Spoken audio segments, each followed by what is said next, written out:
Hi, I'm Sam from Black Cats Gaming, and with the amazing support of our backers, our previous campaign, the Spy Game, was a huge success, and now we're coming to you with a second campaign, a new RPG that we're calling Cursed Captains of Cthulhu.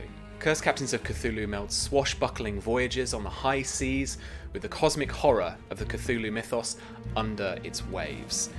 You can delve into forbidden lore in the shadowy setting, going on incredible voyages from the hustle and bustle of Nassau to the uncanny quiet of deep sea wrecks. But be warned, for every Anne Bonny, there is a bleached, forgotten set of bones. For every Blackbeard, there's a wreck of a man who has seen too much. With Cursed Captains of Cthulhu, you're going to have to embrace the pirate motto, a merry life, but a short one, as you set sail upon the waters of Cthulhu's horror.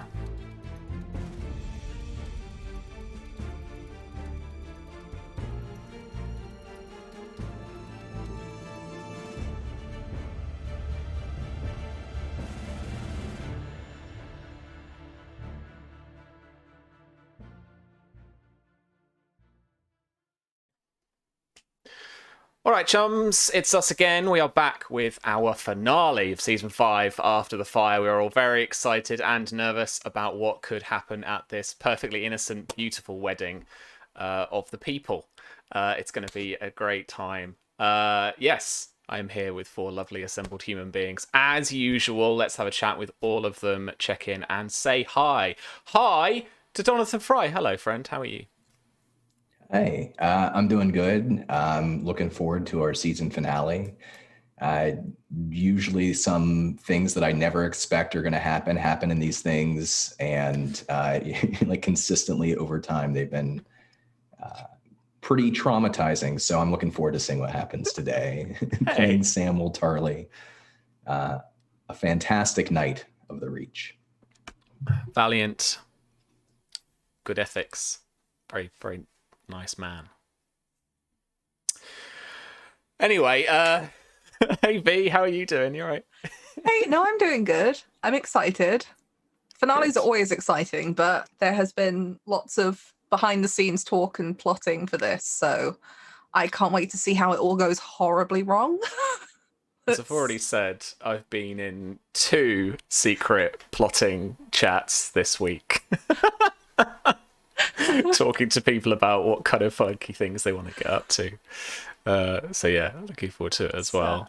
This is going to be your Is this your second fantasy wedding, or have you secretly got some others that we don't know about? Technically, this is my 3rd fantasy wedding, Sam, because Mara married Alistair, then she secretly married Samwell, and now she's publicly marrying Samwell. Yeah, all right. No, this is the only TTRPG I've played where I've had fantasy weddings.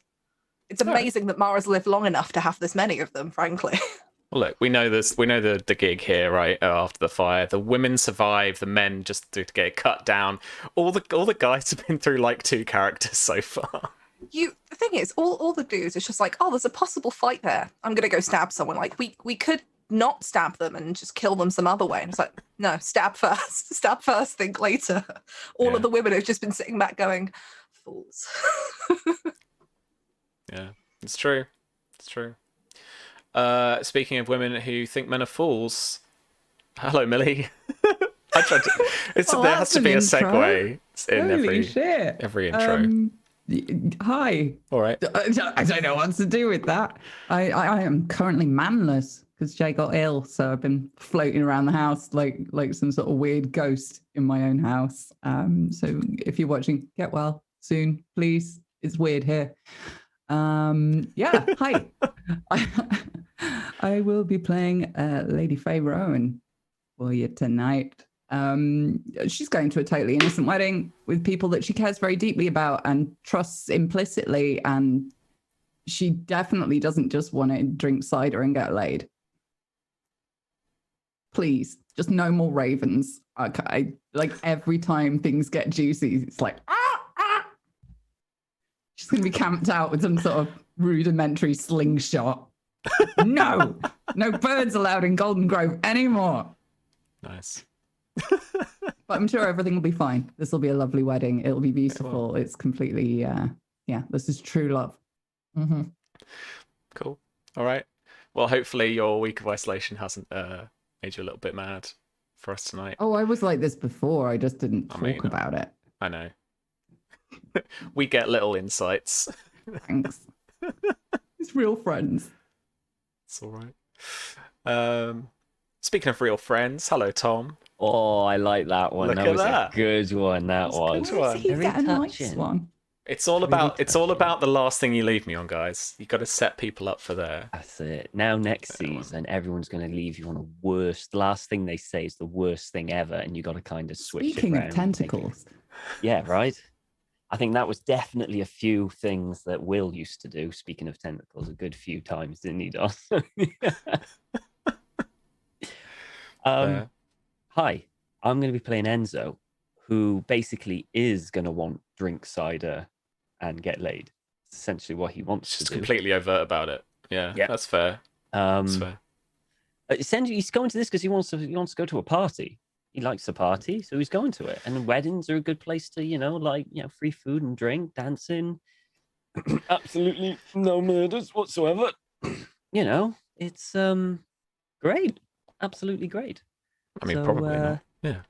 Probably fine. not. No, probably not. Can I just say, Sam, can I just say the name of the Discord? Can you tell us the name of the Discord chat that we had? Because it is the greatest name that you came up with. This is all Sam, right? All right. So okay. we were talking. Yeah. You want to say it? There will be a song featured tonight, which is the machinations of two of our player characters. And we were talking about how it would be really catchy and with maybe Witcher influenced, and so I had a little brainwave, and it didn't even strike me just probably how good it was at the time, and then I looked back on it a few minutes later and I was like, that's actually really funny. The chat became toss a coin to your reacher. It's amazing. It always makes me chuckle. It's so Thanks, good. Tom. I look at it every time and I'm like, little chuckle. I did that. Yeah. All right. Well, I mean, apart from creating witty Discord chat titles, I've had a fairly normal week. It's been really hot, but thankfully the back room I work in for work during the day is quite cool. I managed to open the doors and get some cool air in from the patio and stuff. But we've been hard at it at Modifius. We just launched the Homeworld pre-order, which we put together, and so you can grab that now at modifius.net. We are, as of right now, for Black Cats Gaming, just 7 days, 1 week away from the end of our Curse Captains of Cthulhu Kickstarter, which is why you saw the trailer again, because I wanted to remind you all about it. So please check it out over at the bit.ly link in chat. It is we're funded now, so we've got the money we need. And now we're looking to unlock some of those tasty stretch goals. And one of the next ones is Kienna's Voyage booklet, which we really, really hope to unlock. So please, if you backed already, or if you can't for whatever reason, we have late pledges, but also please do just share it around, retweet, or share on Facebook, wherever you are, wherever you see it, because it really does help us out. Word of mouth is the number one thing that gets people to check it out and to pledge as well, over and above for adverts or anything else like that. So yeah. Hope you can all check it out. Right, without further ado, let's have a wedding. And we're going to start with Faye. Yeah. So your approach to Horn Hill is obviously via Highgarden. And so you arrive at Horn Hill with the castle probably up on a hill, and then obviously a raise up further by a motte and a bailey. You're kind of working your way up those hills with a whole group of knights, lords, and ladies. There's an entourage that you are part of behind Lord Leo Tyrell, who is attending this wedding of one of his most notable vassal knights. And so with the smoke of the various kind of campfires that are starting to set up, even this lunchtime, for all the camp followers and the guests that couldn't actually get entry into the keep, they've started up cook fires and they've started caring for themselves. But you are of that privileged group who are working their way up to the castle now. And as the smoke ascends from that camp, Horn Hill. The small castle is ahead of you. The weather is pretty cool for an autumn day, and the hills here produce a little bit of a wind tunnel, and there's kind of a biting wind that you have to protect yourself against through a wool cloak for probably one of the first times of the year, in a proper heavy cloak. But you make your way up in your house colours. Beside you, riding next to you, is Enzo. And Enzo, to the other side of your Lady Faye, is her new sworn sword, Sedenus. And he is riding. Well, the party, I would imagine, is at a kind of walking pace, and he is walking beside you, beside your horse, guiding it up the stone, kind of not properly cobbled, as in cemented down, but it's kind of cobbly kind of pathway up to the keep itself. The lords and ladies that are here around you, including Lord Leo, including Lord Hightower as well, the most notable two, they are surrounded by their families and their guards as well. Some of their closest bodyguards, knights, or men-at-arms, depending. So around you, obviously, Lord Leo's wife, Cassella, of the Lady Brights of Dawn. His son is also in tow, little Lord Peter. With Lord Randall Hightower, his wife, Lady Shannon, and as well in this entourage, Lord Braddock Caswell and his wife, Melinda. Hmm.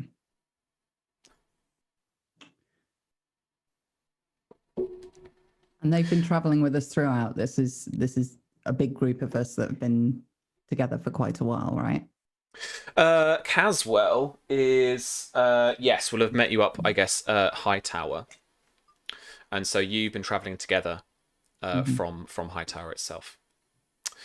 And while the Tarly invitation to this wedding spoke of bringing the Reach's host, so a host of the different houses around the Reach, in order to speak not only as lords but kind of as generals about what to do, about to gather a host here for the coming Blackfyre tide.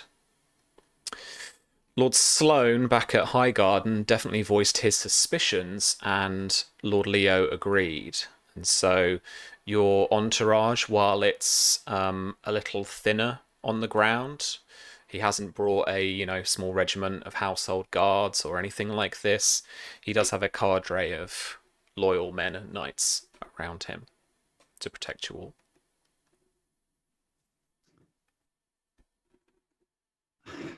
Oh, this is tricky. Throw me into this. Holy shit. I think I would move on a pace, and it's Lord Leo and his wife are at the front, right? More in the centre.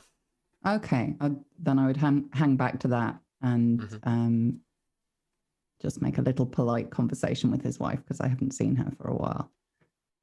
Lady Costella, right? A Cassella. Costella. Okay. Almost there then. Finally, I'm beginning to feel incredibly sore.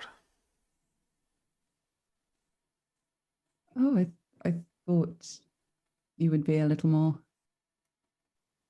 used to such traveling. I'm certainly not. Last time I was down here, I was effectively warding House Greenmont, and she looks over to the east. further down the red mountains that are kind of on the horizon of Horn Hill, raising up from the south.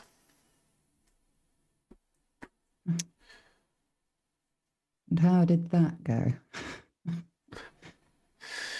Better than I understand the trial of Lady Marcia went for all involved. Well, it depends who you ask, I suppose. As is always the way. Particularly with the menfolk around here, they do have such strangely divided opinions. Lord Leo actually pipes up at this point, and he says, and that's precisely why we're here. Make no mistake. This, more than anything, is a test of loyalty. I'm going to need both of your wits to be able to weed out who might be even considering the Black Dragon once more. You shock me, my lord. Do you mean to say that you aren't here simply because you're thrilled for the happy couple? About 1 more mile up that hill, and I will be, yes. Well, we shall see. We shall indeed. Excuse me. And I'll let my horse fall back right to the back of the group. And sort of nod to Sir Dennis.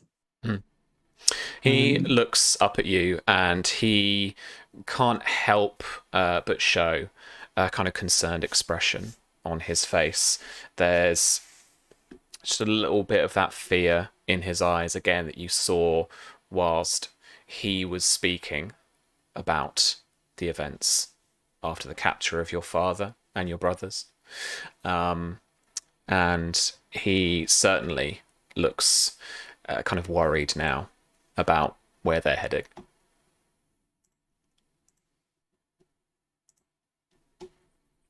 Yeah, I'll let the group go ahead of us and motion for him to stay to my side.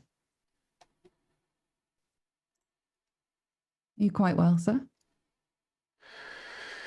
Aye, my lady. Your face says otherwise. And he kind of, kind of figures that out. Like, he comes to his senses a little bit of that. And he tries his best to kind of put on a stoic face. We could get you a helmet if you're concerned. If you believe I need it, my lady, then I'm sure I could ask a squire to go back and fetch it for us. So serious.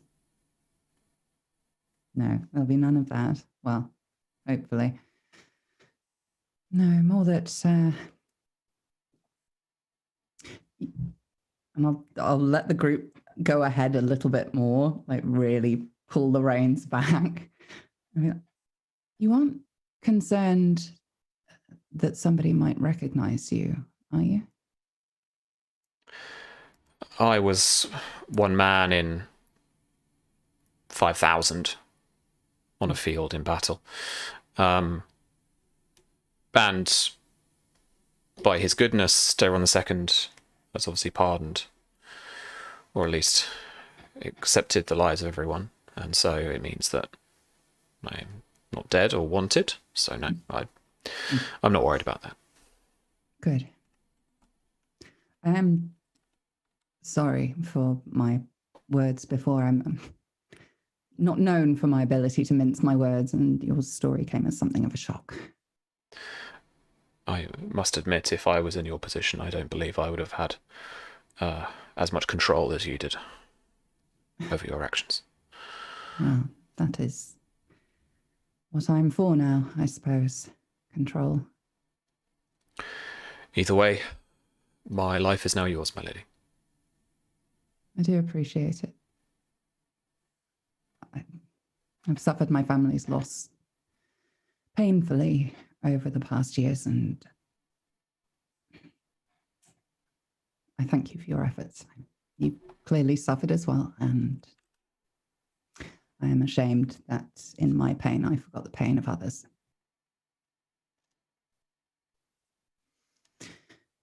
While we're here, I do have some tasks for you if you would be willing. Aye, my lady, anything. Merely keep an eye for now on the Lord Costain and the Fossaways. I want to know what they're doing. And I'll glance back at the group.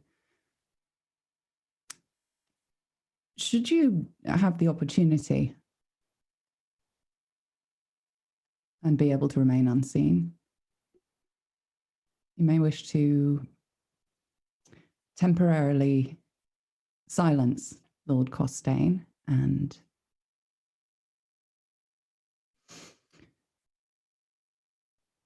put him somewhere where he won't be found until you can let me know. We have some questions to ask him, and I believe them to be questions that should not be asked elsewhere around wedding guests. Do you get my meaning? Aye, my lady, yes. Very well.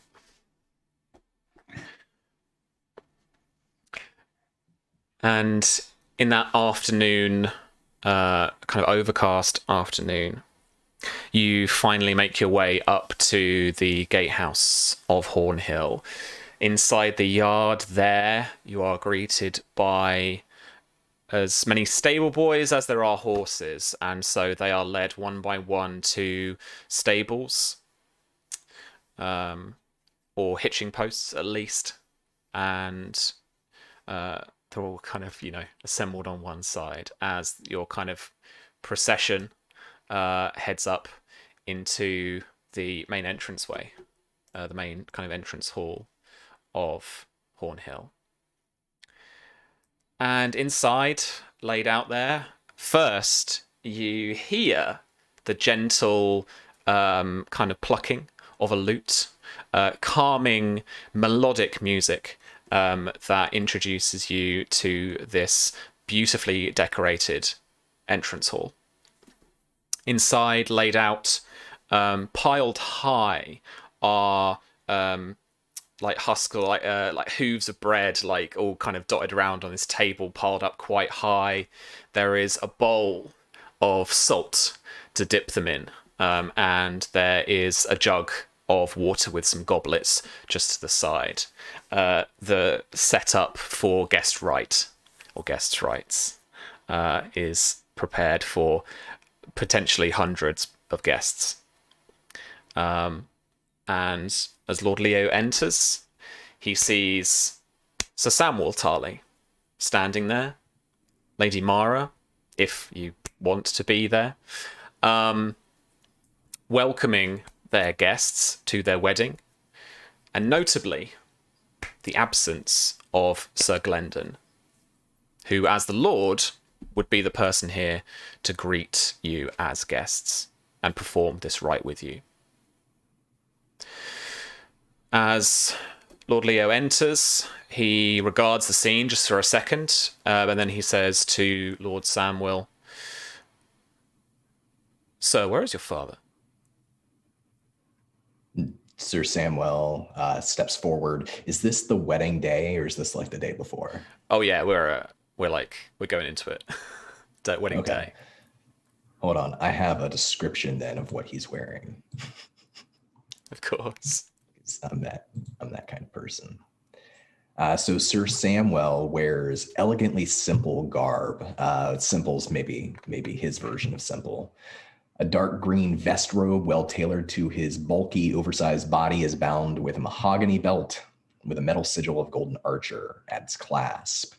The sleeves of his crimson undershirt contain subtle golden vines etched into them, and his pants are a darker shade of green yet, tucked neatly into a pair of heavy, dark red boots. There's just a ceremonial sword with a golden hilt crafted to look like twisting tree vines. It swings cleanly at his hip as he sort of approaches, and a mahogany velvet cape draped over his broad shoulders, hanging just below the back of his knees and clasped together at his neck by two golden bear claws.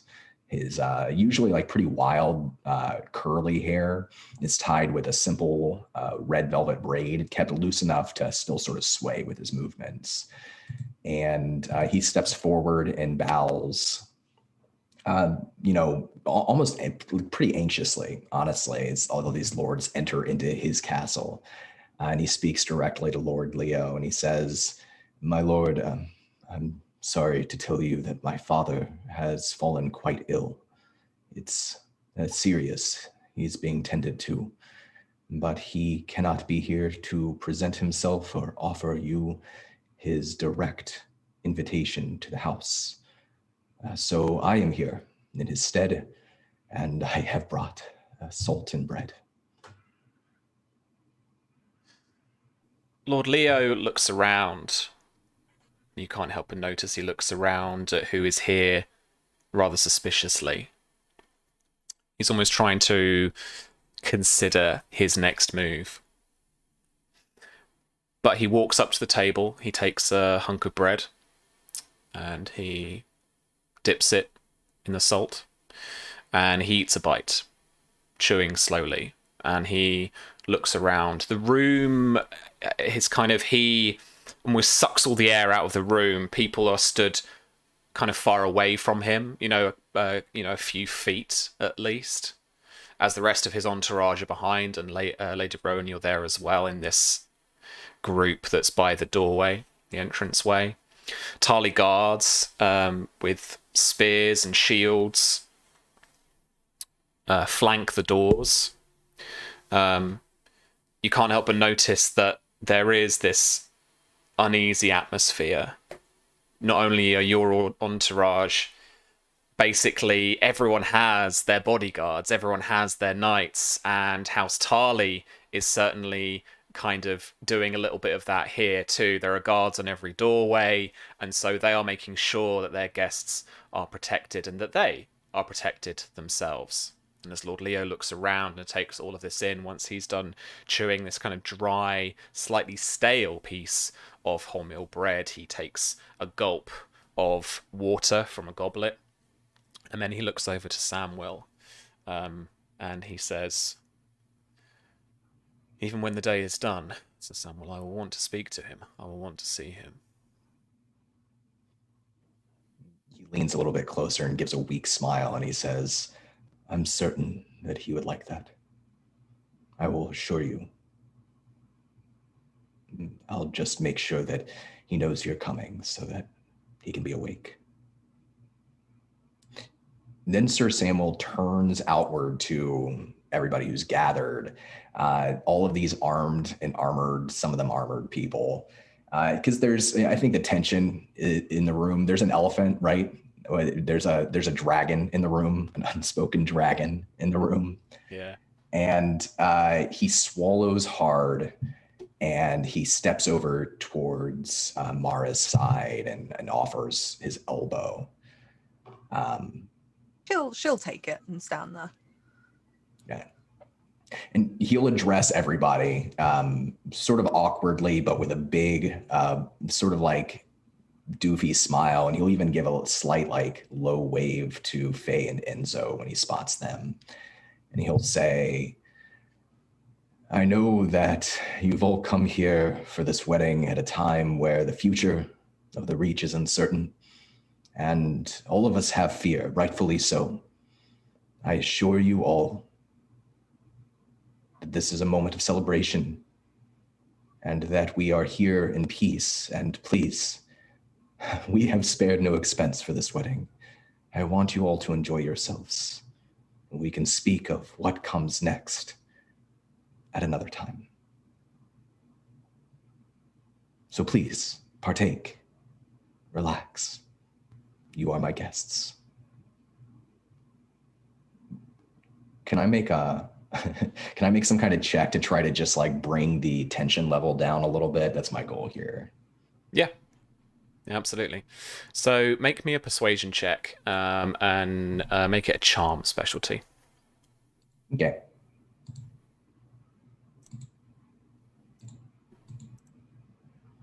$16. Okay. So I won't kind of dictate that for Faye and for Enzo, but certainly the rest of the party that have entered. Relax a little bit as one by one people go up to the table and take part in the guest rite kind of ritual. So Lord Randall Hightower and his lady wife are one of the first to eat the bread and salt of House Tarly. And then their guards and guests, and one by one people, the lords and ladies here that have travelled here, are all under House Tarly's protection. I think I would wait because I'd already been at the back of that group anyway. I would let everybody do this first. As you do, you would notice, if you were just to casually look about the room, that in a small kind of, not gallery, but like kind of minstrel's cupboard, I guess, with no doors. Like they're in a little alcove, Mm-hmm.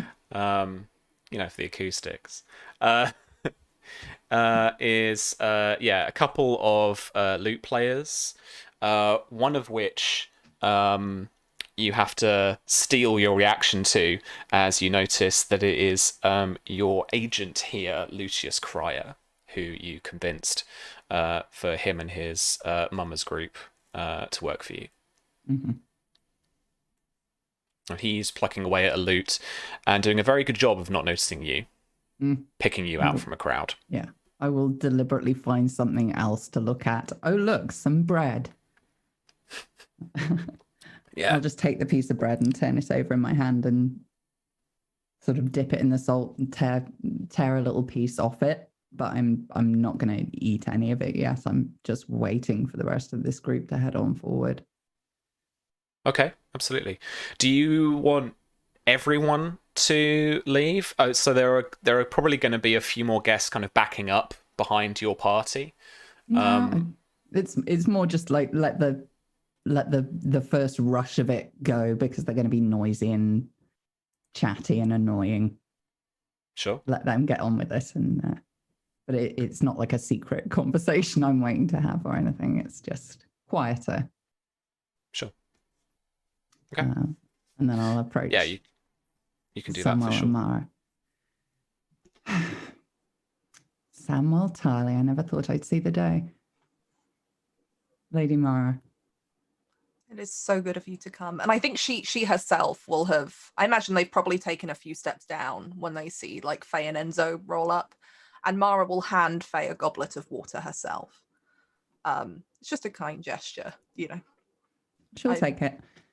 And it's good to see you too, Enzo.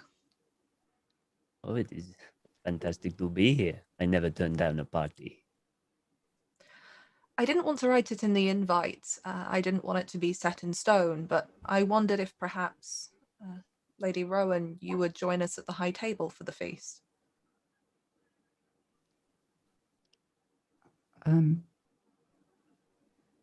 You Would that can decline if you wish. I didn't want to put the pressure on you.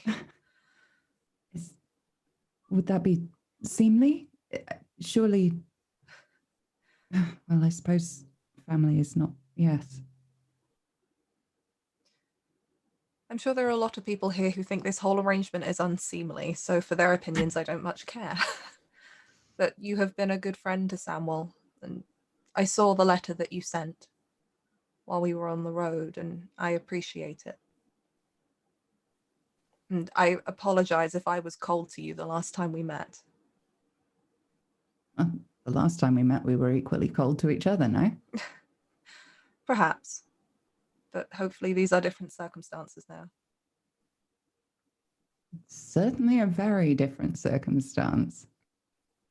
You're like a cat, Mr. Tarly. Lords, that we need to speak on a little more later. Sir Tarly, not Lord, not yet. Oh, look in his eyes, like just a little close, like that kind of teenage, like right in his eyes, and go, tell me you didn't do it. I think there's for a moment, there's a confusion honest confusion. And then I think he understands what you're suggesting. And he smiles and he says, he's sick, but I hope he will get better. That's not I did an not do it. answer, Samuel. If it I did reassures not you, do it. I love my father. if it Also, not an answer. Lady Faye, if it reassures you, Sir Glendon Tarly was supposed to walk me down the aisle at this wedding, and it is a deep shame that he's not. He is really not in the best of ways. I'm very sorry for your father.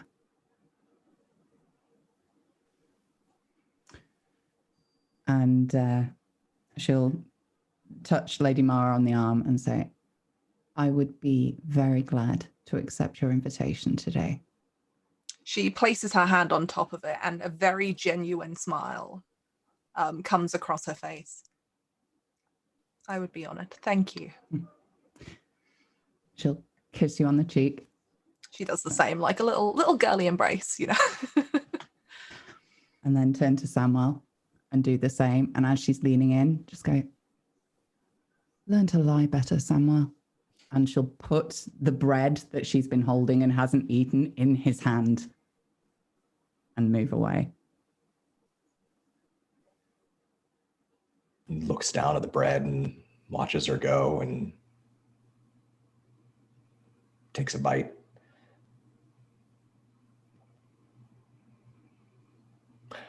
Is Enzo leaving as well? Yeah, he'll kind of slowly walk after Faye after smiling and saying thank you. I think he finishes chewing on that bite of bread, and, which is stale, so he probably has to chew a few more times than he anticipated, and looks down to Mara and tries to give a reassuring smile. I think she probably notices you can him. tell that he looks anxious. He's over chewing this bread, and so I think she also goes and gets him a goblet and just kind of like takes his hand reassuringly and kind of smiles and squeezes it and then hands him the goblet of water like you do to somebody who's nervous. Right. You give them something to do something with.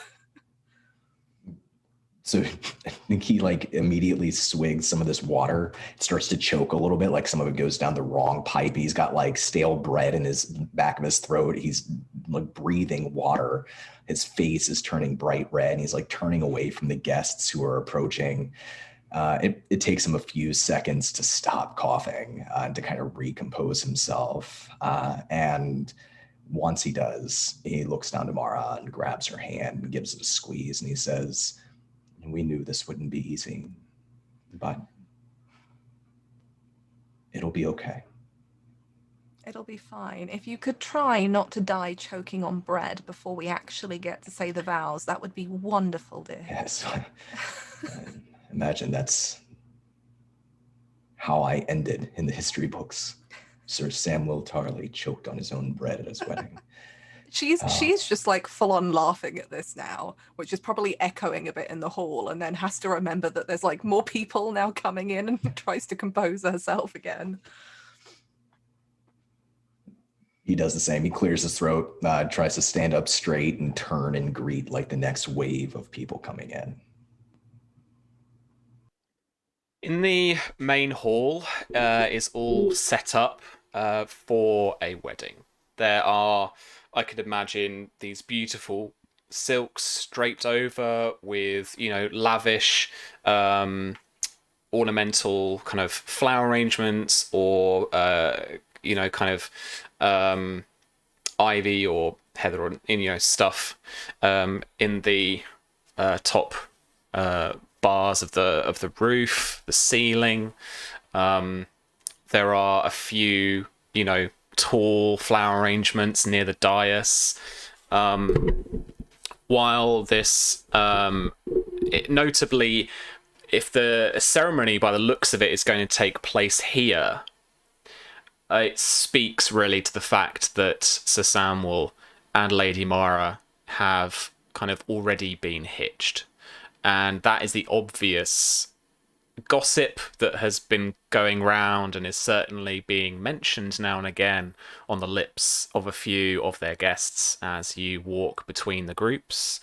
There are a few more houses that you note here as you look about the room, Faye and Enzo.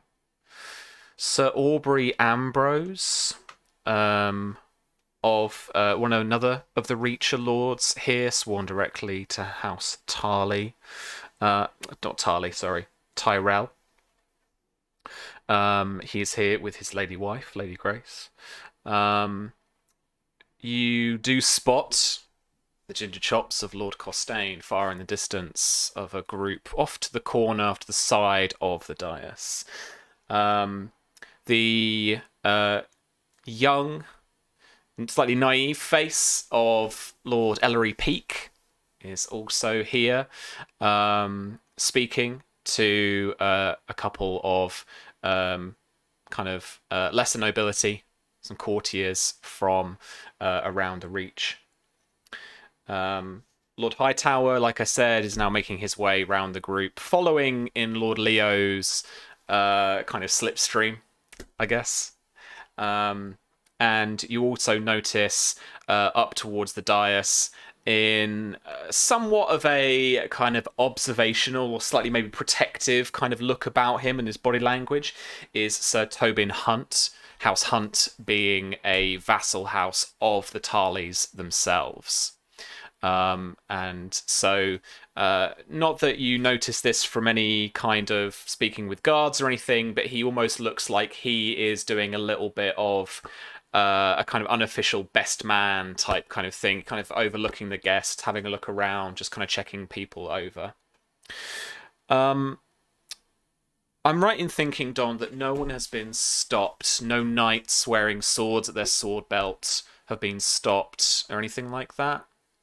Because it's obviously it's a bit of a tense time, and I just wanted to double check and check in on House Tarly's. Yeah, no, that's a good question, because I think Samuel was hoping to probably keep weapons out of the ceremony, but he also senses the tension, how uncomfortable people are. Let me ask you this: how many knights are coming into the wedding, to the ceremony?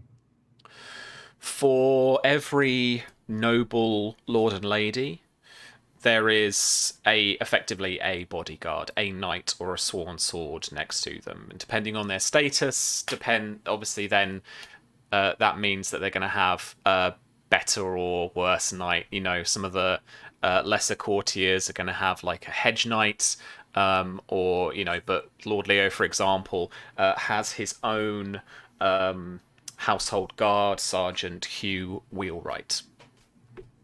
Hugh Wheelwright, that's a great name. I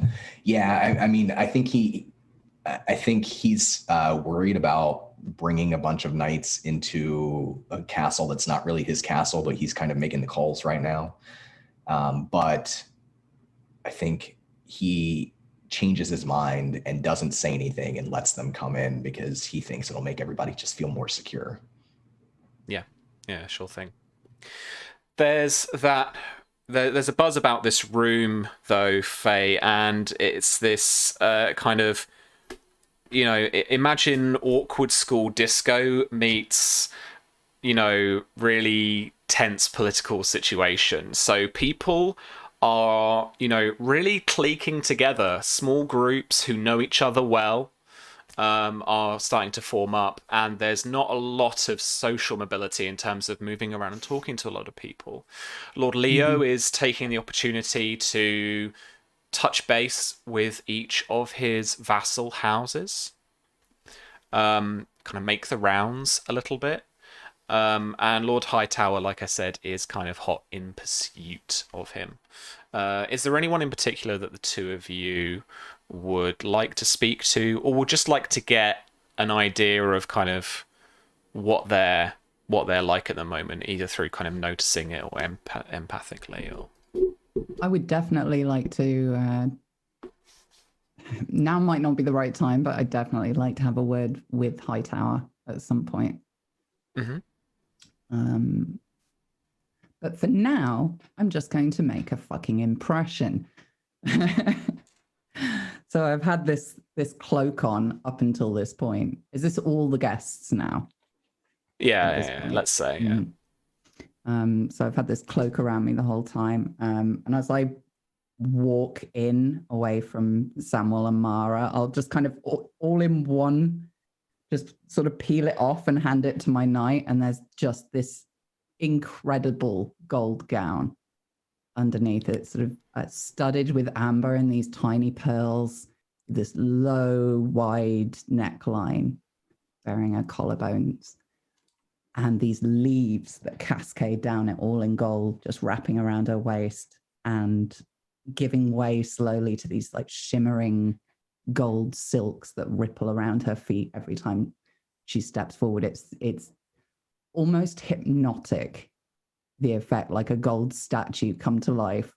And she just strides right over to where the cider she has sent as part of her wedding present is and grabs a glass. I think that from at least a few of the guests, if not all of them, deserves like a kind of polite round of applause. just you know, sometimes just spontaneously weird shit like this happens. Like you're like off with the cloak, and then a few people are like, oh, and a lot of the ladies kind of pull back, and then someone just starts, and then slowly there's a small ripple of applause at your gown as you walk over to the table with the cider on it. I'm keeping my head down and going straight for the drink, because if I pause to listen to this, I'm either going to go bright red or crack up laughing.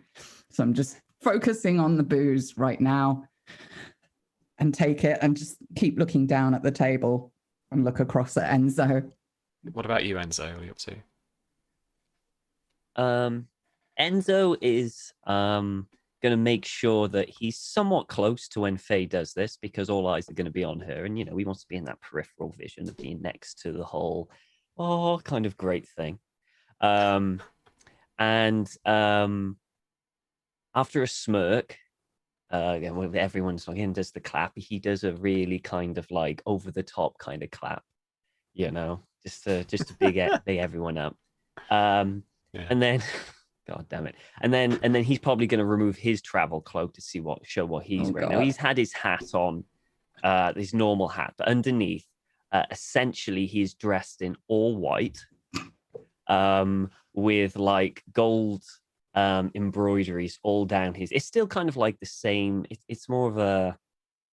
It's not like Buccaneers, but it's more of a kind of like a looser, more free kind of like jacket with a kind of blouse underneath it as well. And yeah, it's got like gold lining and embroidery all over it, and he's got kind of like sapphire studs, you know, with the buttons and stuff going down it.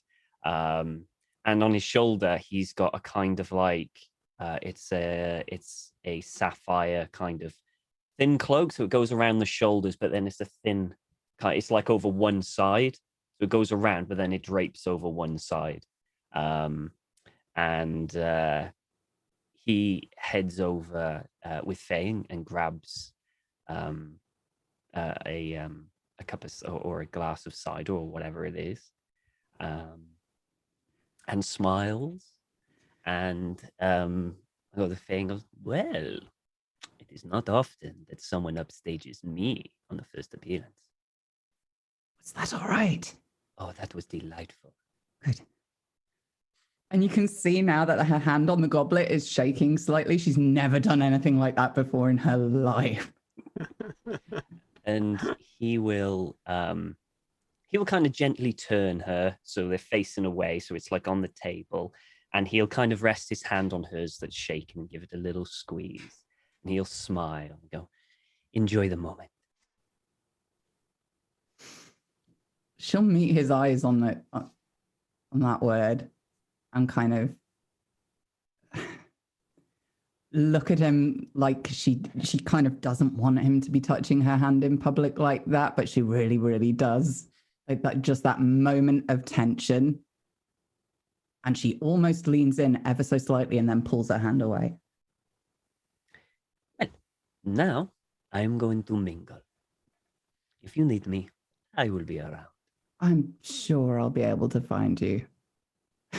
Shouldn't be too hard. And he'll raise the glass, give it a sip, and then he's going to kind of like head off into the party. And he's going to focus mainly on servants and stuff, chat to them, use his fame. Cool. And all that. What does he want to get up to here? Generally, Yeah. I was just going to guard servants, to let myself known to them, to be friendly with them, to charm them. So should I need something, they'd be more pliable to giving me something that I want. Maybe some juicy gossip as well, if they're going to give anything. But mainly for them to know that I'm here and, let them be starstruck a little. All right. This is 100% a status roll. Oh dear. What do you mean, oh dear? You get some buffs to this, right? For being famous? Nope. Oh. Now, famous only allows me, when I reroll charm or persuasion, I can have my charm or persuasion dice as test dice instead of bonuses. That's Okay. what famous does. Oh. I say that's all that famous does. It's blooming good for me to have. Well, then, no. I would make this a status charm test, Okay. and I'll let you have your test dice as well. Okay. It just feels right if you're trying to weirdly like schmooze some guards. All right. Then I think it makes sense. Essentially, I'm doing this. 29. Oh, I can re-roll that. Oh, wait. Oh, yeah. Yeah, charm. You said charm. 31. Jesus Christ. Okay. 3 6s. You want them to like you better? Yeah, kind of like just to like me and basically be more like I'm here, a bit starstruck. So they're all whispering that I'm here, that Enzo's here. And, like, just more like that we're friends, because I generally want to talk to them and, be friendly to them. And Okay. basically, if at any point I ask for something, they'll be more susceptible for me to my requests. Okay. You got it, buddy. Cool. You got that's it. kind of all I want to do at the moment. And enjoy the party.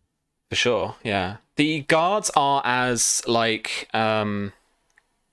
as well armed as they were at the entranceway. They're the garrison. I can't remember what their AR is, but they're probably quite well armored. And similarly, although it's normally quite ceremonial, will be spears in hand, swords at their side, and the Tarly huntsman painted onto each and every shield.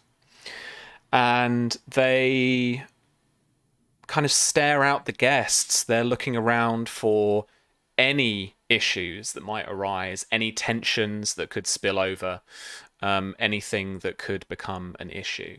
And here in the Great Hall, in particular, there are now 2 guards to every doorway. And you look around, even in the galleries above, there are guards walking up and down the gallery.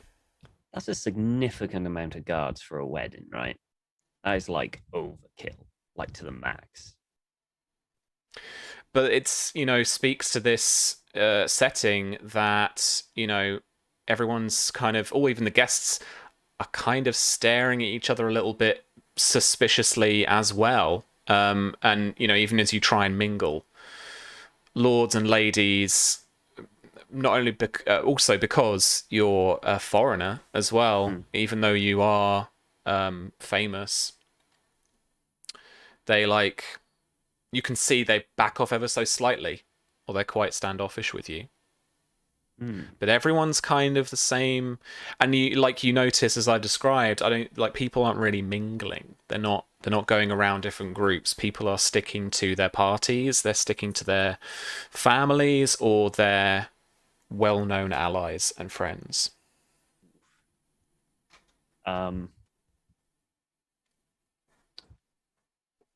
Okay. You can ask me one Okay. question. That was a smash and roll, so you can ask me one question, Um. and I will give you an honest answer. Unlike Samuel. Oh God, I don't know. Okay. Honestly, if Enzo saw all this, his immediate thought, it's not so much a question. I suppose it's a question, but it's more of a question for a servant or a guard. But his immediate thought would be something might happen here, and I want to get away as quickly as I can. So he would probably ask maybe a servant or a guard, which would be the quickest, most discreet way to leave the hall and get to horses without, being seen. There is a like an antechamber, say kind of study kind of thing that does have some fairly large windows that are on the ground floor Mm. that you could vault through. How are you approaching that question if you're asking them? And to be fair, you be- could rather than, I guess this is asking people rather than kind of sneaking around and having a look. Yeah, it'll be just like it'll be hidden, like kind of like what would be the quickest way to get a breath of fresh air, or but without too many people see me, just in case I get a little too drunk, kind of thing. Oh, like yeah, okay, the most discreet way to. That's perfect then. So basically, yeah, there's a room, there's like a study with kind of documents and stuff in it that has some quite wide windows with large shutters that you can open out onto, and they basically it's just back to the or just down the corridor here, and literally to the left is right there, and that means you've got a bit of air. It's not being used at all for anything for the wedding, so you'll have some privacy. That's that and the other. Fantastic. That's it. That's all I wanted for now. Cool.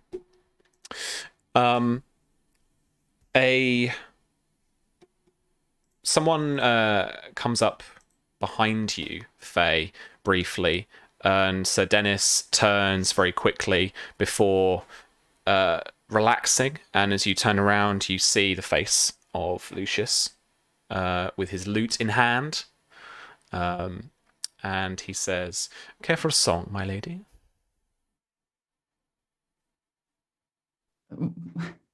Of course. And he, plucks some, like a little ditty, but he doesn't sing. He turns his back to most of the crowd, and he says to you, "I do bring news." Oh. And I'll make a show of just looking around the room, not looking at him, just leaning back against the wall, watching the room. Upon your most specific request, we have what we think to be a lead on your scarred knight. It's not easy to track him down, but we might have a possible location. Oh. And by all reports, an older knight now than as was probably described by your Sir Dennis. And he apparently now lives the pleasant life of a butcher up on the Rose Road north of Highgarden. And if this were to be true, and then I believe that is where your next answer lies. Much appreciated. And I'll take out my coin purse and hand him a coin. For your skills, sir. Thank you, my lady. And he does a very kind of low theatrical bow and then starts to work his way back around the crowd, performing for a bit of silver. Is there anything lean else? Back against that wall and just kind of like, oh God. Is there I anything think else you better wanted than to... to drink the cider. I'm just kind of playing with it at this point. It's Oh, okay. just a prop. Yeah. Is there anything else that you would want to do while you were here? For the sake of all of you, we've had a ceremony scene with Samuel and Mara, so we're actually going to skip to the afterwards, the kind of more counselly bit in just a minute. But is there anything else that kind of in between that time that you wanted to actually do with the guests that you've got here, with the location that you've got? Can I see Costain or any of the Fossaways? Are they here? Mm-hmm. The Fossaways are currently talking to Lord Leo, and Costain is currently talking to Sir Ellery Peake. Well, I don't have an in with Peake, so I'll go and talk to Lord Leo, I suppose. Kind of look at the cider, take a little gulp, and head on over.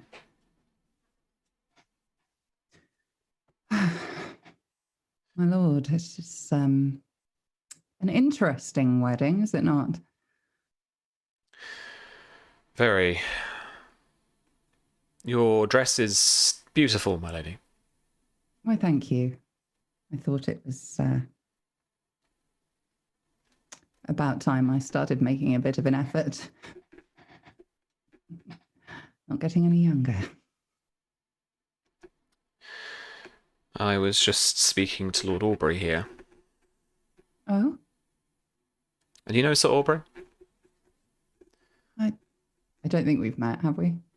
No, so, well, it may have come across him probably at your time at court a little bit. So Aubrey is a knight of House Ambrose, and they are one of the kind of, again, southerly reacher houses, one of the kind of marcher lords.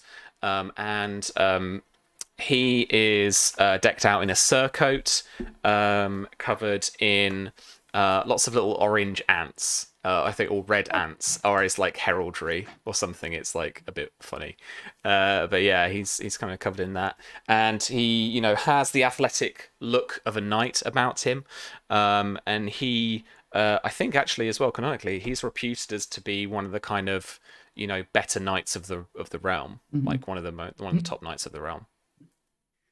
No, I don't believe we've met formally, but I obviously heard of you. How are you, sir? Thank you, my lady. I'm well. And yes, your dress is absolutely beautiful. Thank you. And she'll go a little bit pink. Yeah, and his lady wife gives you a curtsy, and again, in a bit more of a kind of natural way, compliments your dress, and actually probably compliments your work at court as well, as you get the impression that you are someone that she looks up to. Thank you.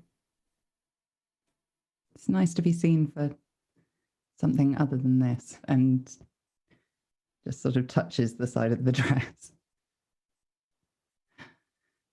It's certainly an interesting mix of people here. Very much speaks to the time and place, I feel. And Lord Leo looks around a little bit and he says, kind of almost as brashly as probably as Faye can sometimes, and says, "Yes, no oak hearts to speak of whatsoever." So I can like a proper choking sob laugh then, and then covers her mouth with her hand, and just like swats him, just that little bit familiar. Yeah. Like, they've been around each other enough now that I think a lot of the formality can go in the right situation, but it has to be subtle. Yeah, absolutely. Yeah, I mean, Lord Leo looks to you and says, "I never expected it anyway." It just speaks to the politics of it all. Ugh. I wish just for once we could have some sort of a celebration without politics eternally intruding on it. Well, the Black Dragon did decide to land on Dornish shores, if he had not, then perhaps this would truly be a celebration. For most, at least. I think that's a rather hopeful statement. Politics will ever intrude. And if people aren't getting something as obvious as a dragon landing on a shore, then they'll make something up. It is my southerly vassals that do often cause me the most belligerence. And he kind of rather unsubtly looks over to Sir Aubrey at that point as well, and then starts to look about the room and take a sip from his wine cup. How so, sir? Well, it was the March Lords in particular who have, and I know, I understand, bear the brunt of most of the Dornish raids over the ages, but they have been the most resistant to change, to Dawn in the inclusion of the Seven Kingdoms. And Sir Aubrey actually agrees. And he says, "No, yeah, I was most resistant at once, and yeah, if I may say so, my lord, it was the most humbling of defeats that we suffered. But the Lords of the Reach, I believe, will know our place now, and we will rally behind our Lord Paramount, as is right, as it should be."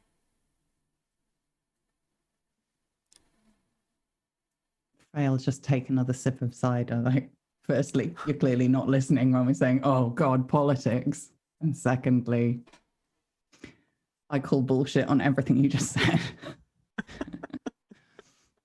But she's trying to be polite, so it's better to say nothing than to lie. But she'll definitely shoot Lord Leo like a little sideways glance that's like, "Please don't get me involved in this conversation because I will lose it." Yeah, sure. Is there any other kind of info or any other kind of things you wanted to get out of the people here, Lord Leo or Sir Aubrey, or Lord Hightower isn't too far away? Ooh, yeah. I could go and chat with Hightower. Or, no, he owes me a favor. I'll see if he can come to me. I'll go back to my place by the wall and just lean back on it and catch his eye kind of deliberately and gesture for him to come over.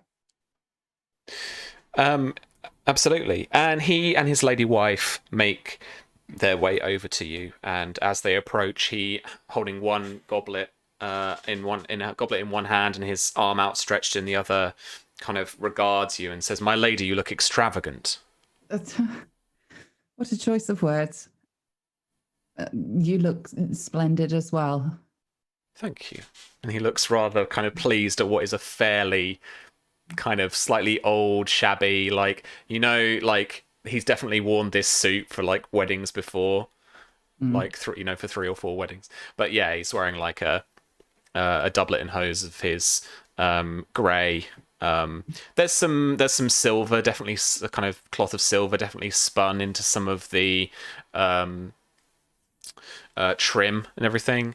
But it is fairly simple, noble garb for a wedding such as this, and it bears the tower emblem of his house on the front. Apologies for leaving you unsupported a little while back. I had a situation to deal with. So all done now. I trust things have got a little less fraught. Only more fraught, really, my lady. Well, we are now speaking of war councils, war chests, and I meant more from your personal side of things, but I imagine these situations are expensive. The duties of Lord Treasurer never really rest, and so neither do I. Do you not have someone trusted from one of your vassal houses that could help? And he kind of laughs a little at that and, stops himself. And I want to point out to you that that's actually a very astute thing to say. His one of his vassals is the Lord Costain. I know. There we go. All right. I was just making sure. So he does indeed laugh a little, and he then stops himself, and he takes another sip, finishes his goblet of whatever it was, and then he asks, "Is this your cider?"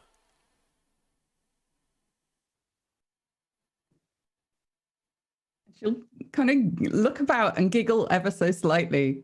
And just go, I could have sworn I made it. Yes, it is. It is my cider. Yes. Well, now Samuel Tarly and Lady Mara's cider, I suppose. That's the way with wedding gifts.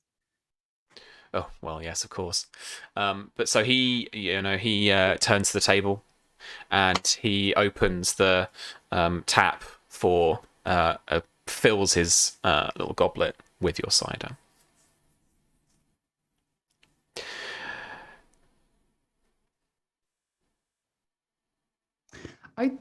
Is there anything I can roll to see what his reaction was when the thought of Costain came up?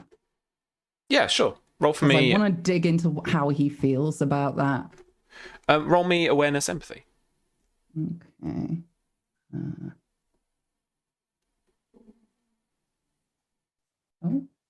Oh, the sheet's doing something weird again. Give me 2 seconds. Oh no. Yeah. Just sometimes it forgets. Awareness, empathy. Come on. There. Do it.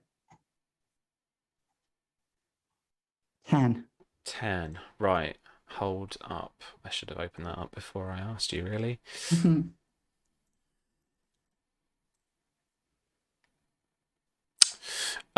Lovely. You can ask me one question about his reaction, and I will answer truthfully.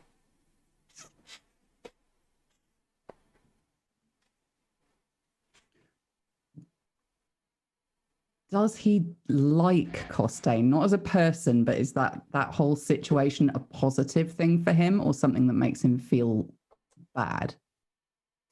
It's something that makes him feel bad. Okay, interesting. Okay, that's all I needed to know. Yeah. There's definitely some belligerence going on there. Okay.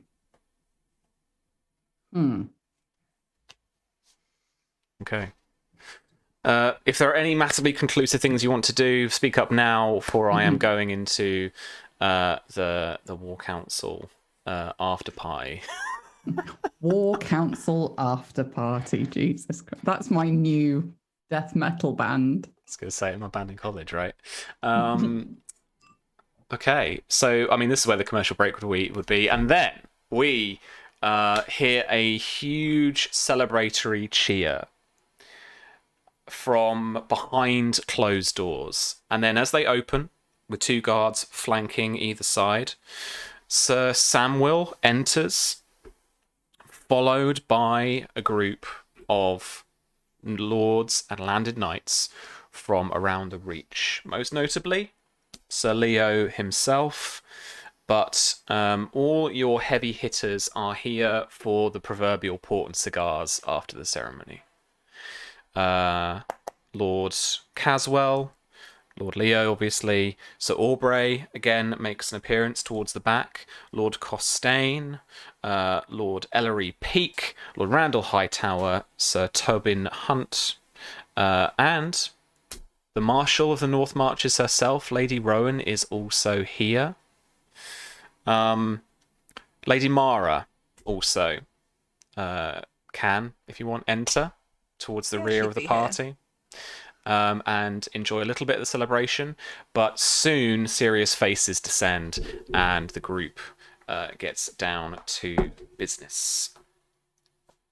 I'm going to treat this a little bit like an intrigue, as I've got a little bit of agenda. I'm sure you might have as well. But Don, so this is your father's solo. This is the kind of the office of House Tarly. What's here? What does it look like? What does the kind of environment and the setup speak to the scene, and like how it's feeling? So I think part of wanting to keep this feeling at least kind of like a celebration, and also maybe trying to keep everybody feeling a little bit more calm and less tense. Probably in the halls outside of the solar, there's just a few instrumentalists, playing like that same sort of like gently trickling string kind of music that was playing when they were entered, sort of like the equivalent of Westerosi spa music, just kind of in the background, trickling in through the doors, underneath the doors, because they wouldn't close the doors probably because of the nature of the conversation. The room itself, yeah, I imagine that House Tarly keeps a large, map table in the center of this room, just like a lot of lords who frequently deal with war and strategy do. And Samuel's done his best to sort of create, the symbols of the different houses, the very flags on top of the board, and to show where he thinks, based on the little bit that he knows, Blackfyre might be in Dorne, with a few different flags themselves. So he's done his best to sort of set up a war table. But beyond that, there's multicolored glass lanterns placed around the room. The shutters are drawn closed, so it's just a little bit of, what is this, like late afternoon, early evening? Pink, reds, blues spilling in through the curtains, shut curtains, and the multicolored glass of the lanterns that are placed all around the room create a very like warm and almost like ethereal kind of glow to everything. It's not like your typical, stuffy war council room. There are a lot of books and bookshelves here, long like divan couches and things that are very comfortable, plenty of seating brought in to make sure that they can accommodate all of the lords. But there would be at least a seat around the war table for, the major players, and probably a few servants who are serving drinks, some of that cider, and some other options, wine as well, of course, to anyone who wants to drink. But beyond those few servants, none of the other household staff would probably be in here. The guards themselves probably kept just outside behind shut doors. And Samuel Tarly, despite his anxiety over having all these people at the castle, I think after the ceremony, he seems a lot more relaxed in his shoulders. He's probably had a few, like maybe a couple of drinks already. So like maybe his cheeks are just, kind of flush just a little bit. And he would, as he enters and then throughout, he would kind of steal like reassuring, happy smiles over to Lady Mara.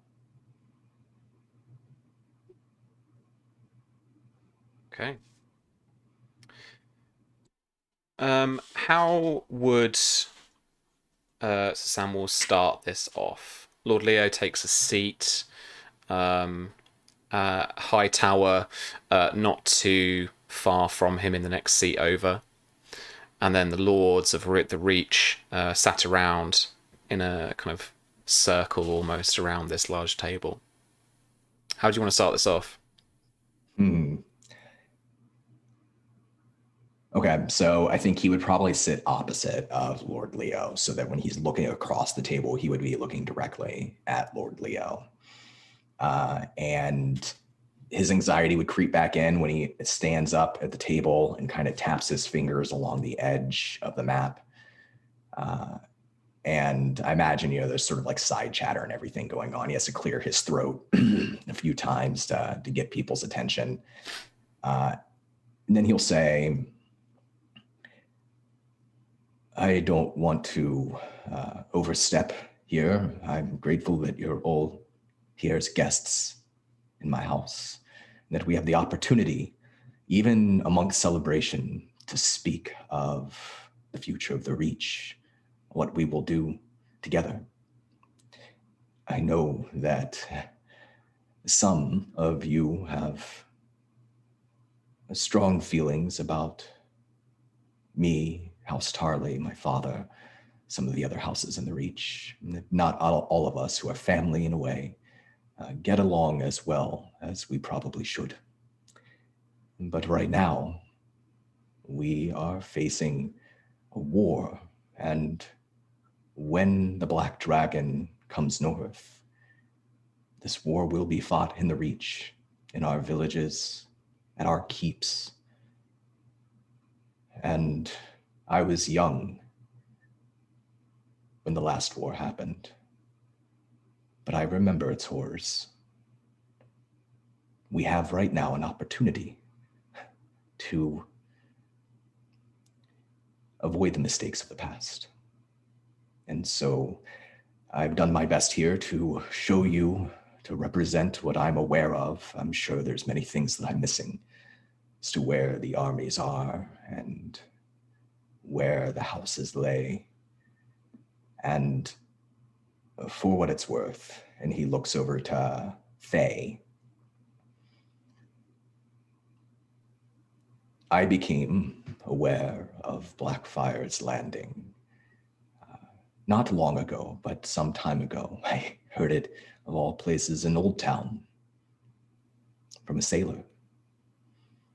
And I wasn't sure then, though I hope now, that Lord Tyrell, you would want to hear from me on the matter.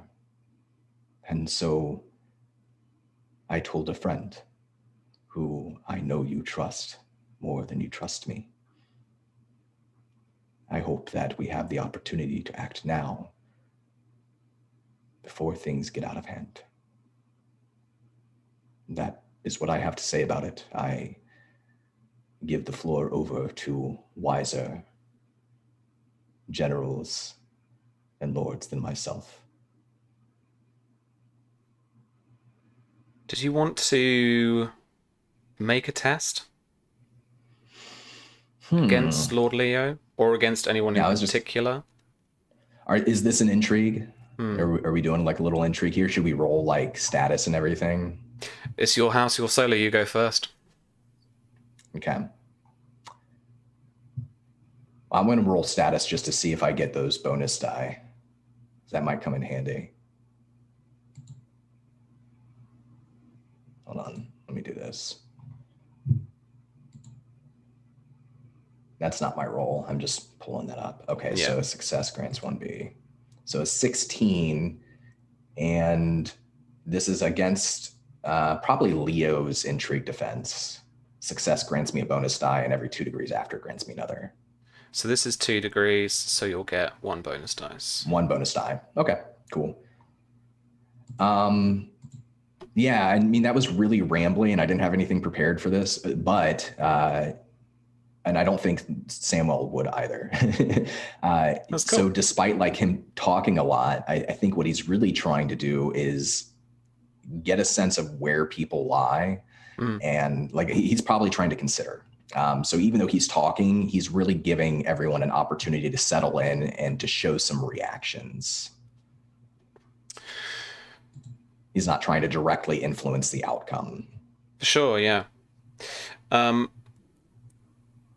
Lord Leo stands and he says,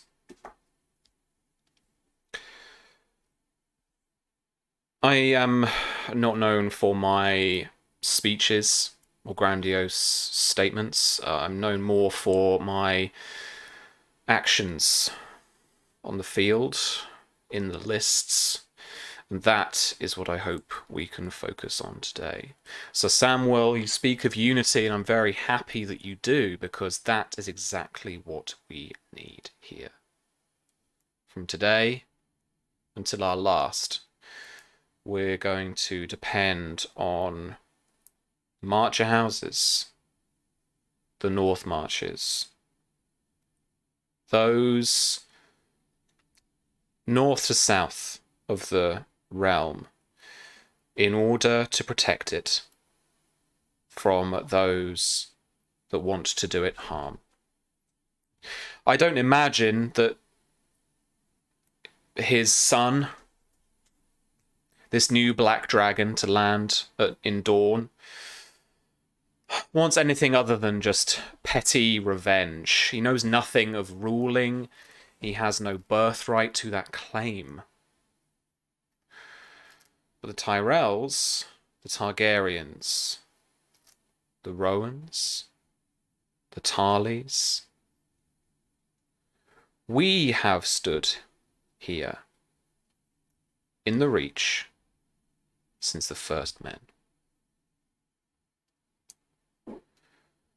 And we are the ones to defend it. So he as well, in a way, makes a kind of rambly speech to try and get some unity, to try and... he's going to get some assistance from Lord Hightower, who basically stands behind him and goes, yeah! Because that's all he's good for. And we're going to give him some bonus dice. A 17, Don, against your intrigue defense. Oh.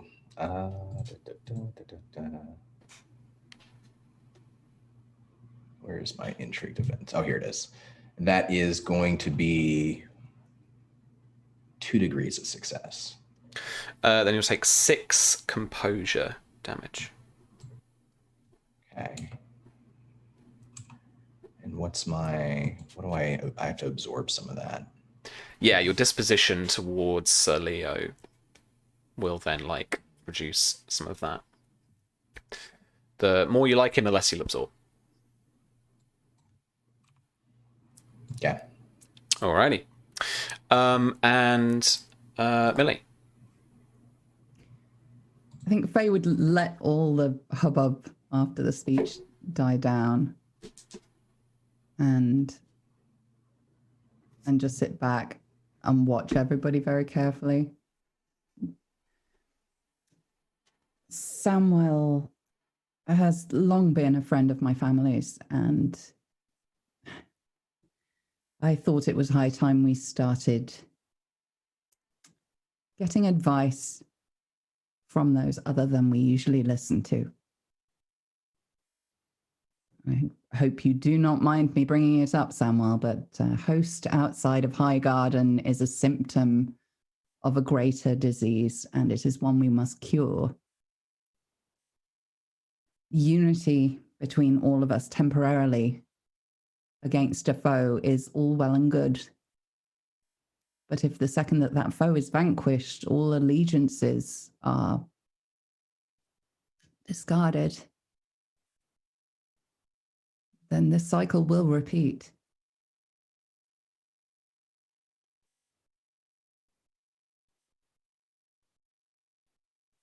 And I think I'll sit back and see what the reaction to that is around the room.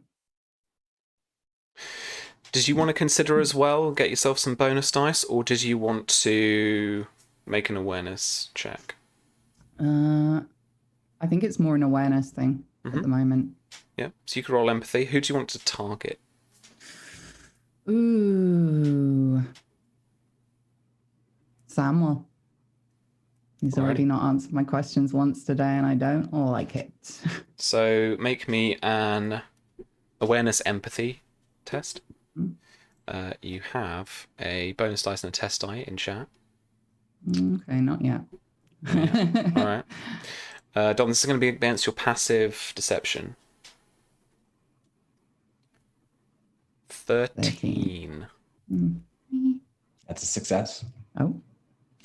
Okay. Samuel's so not very good at deception. First and foremost, what is your disposition towards Lady Rowan? Oh, towards Lady Rowan.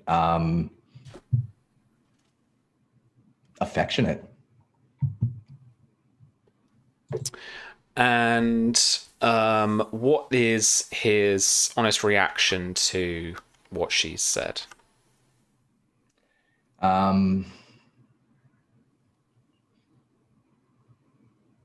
specifically towards, okay, so unity long term. I think he would actually reply to this, and then I can give you like the insight beyond that reply. He'd smile and blush a little bit again, his cheeks pretty red from drink and not having been in this situation before, and say, it's true that long term we have more systemic issues to solve in the Reach, and I do have opinions about that. I believe that a good portion of the lords in the Reach have been maligned, treated as though they are traitors or lesser. And those feelings go in both directions. And there are now young lords, a new generation who will rise up to lead these houses. And with them, new ideas. And perhaps those new ideas can help break the cycle. But if we crush the will of the lords of the Reach, if we don't treat them with the respect they have fought for and led for, then we will always have these problems. These political differences of opinion will lead to bloodshed or tension and turmoil. I agree. But though I believe the onus is on me, I also believe it is on you, Lord Tyrell. I ask you here to rethink some of the old ways and to be willing to listen more. For Faye, he's being honest, but vague, and purposefully vague. I think she'd smirk slightly at how direct she was being with Leo. She enjoys that. But the vagueness, you can see her eyes narrow ever so slightly as she picks up on that. And gives a little nod. Lord Leo doesn't sit during that. He looks around, slightly exasperated, as he says, "Need I remind all of you that you rule your corner of this kingdom in my stead, and I rule the Reach in His Grace Daeron II's stead, at his mercy." He showed far more mercy than even King Baelor when it was time to down arms and go back to our holdfasts. But we are back to a situation where good men, loyal men across the Seven Kingdoms will be thinking, I can try it again. Well, let me tell them they will not succeed. I put down one rebellion in the Reach, and I will do it again. And he is going to intimidate. I get to make a roll first. Oh yeah, shit, you do.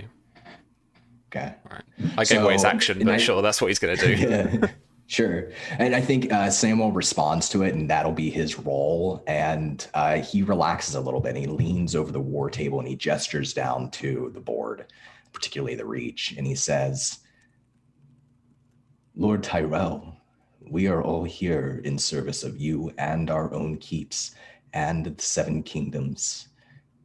But history will remember how we act today, tomorrow. We've already had one bloodbath in the Reach. You can be remembered as the Lord who survived 2 bloodbaths, or you can be remembered as both a warrior and a peacekeeper, a bridge builder. But to build a bridge, the people on both sides have to meet in the middle. That's all I'm asking. You're a kind man and a wise man. We can build a better reach together.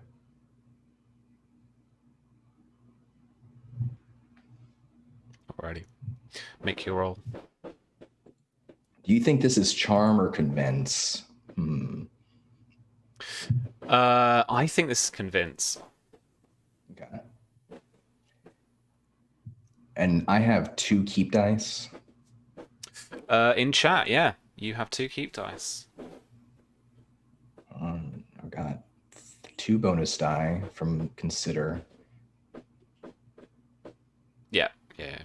You got those as well. You know what? I've forgotten about those. I'm gonna take a big swing here. I'm gonna use one of my keep dice. I'm gonna use my 2 bonus dice from consider, and I'm gonna use my bonus dice from status. Because this is my house. Shit. Alright. Is that everything? Am I taking the 2 off the No, screen? keep 1. I'm only Okay, using 1. Okay. Gotcha. So 10d6, keep 5. A 26 with 2 6s. Ooh. Alright, hold up. I've got to look at stats now, as I'm being bombarded by sparklies. Fireworks. Poor cats. 26 with 2 6s. That intrigue crit gives us. Let's have a little look. A vulnerable hit. Permanently reduce your opponent's DR by 1. Okay. And 26 is going to be 22 is 3 degrees. 27 is 4. 3 degrees of success. 3 degrees. Okay. That could be higher. And it's will rank, so it's going to be 12 composure damage. No, 9 composure damage. Okay.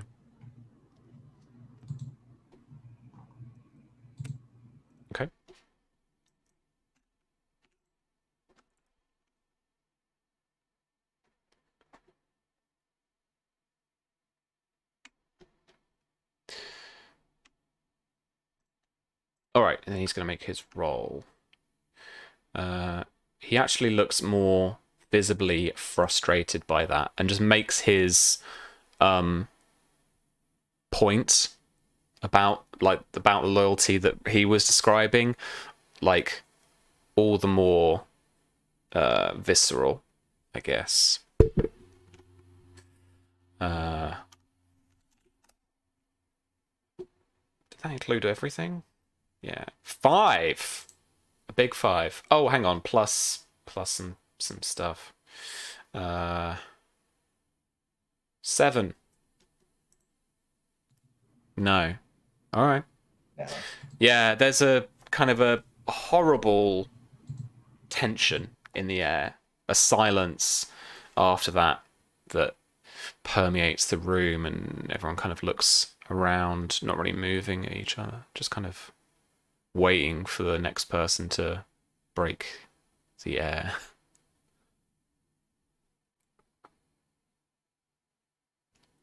Could Mara try to break the tension?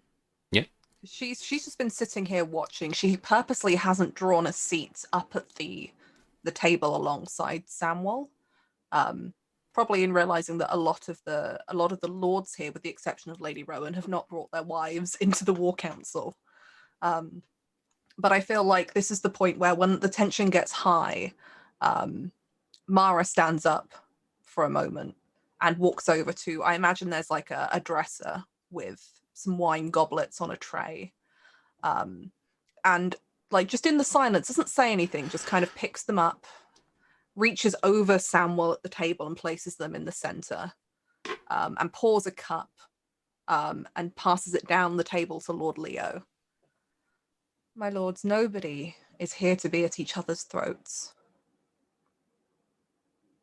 I know that this is supposed to be a wedding and a celebration, but Everybody sitting around this table is here because they care about the Reach.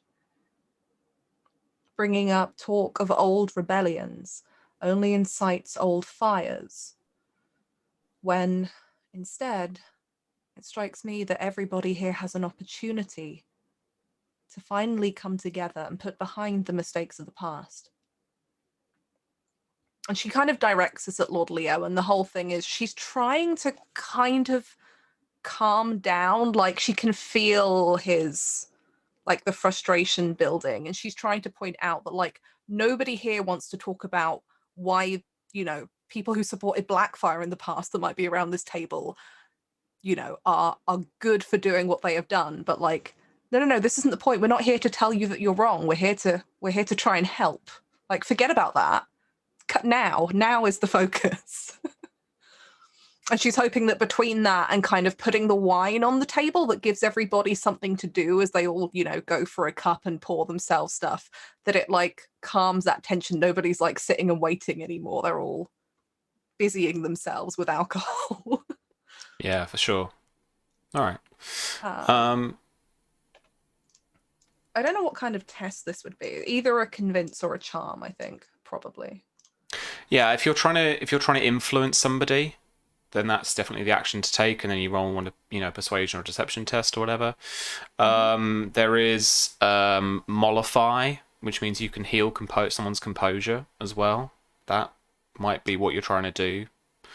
Otherwise, there are a few other options.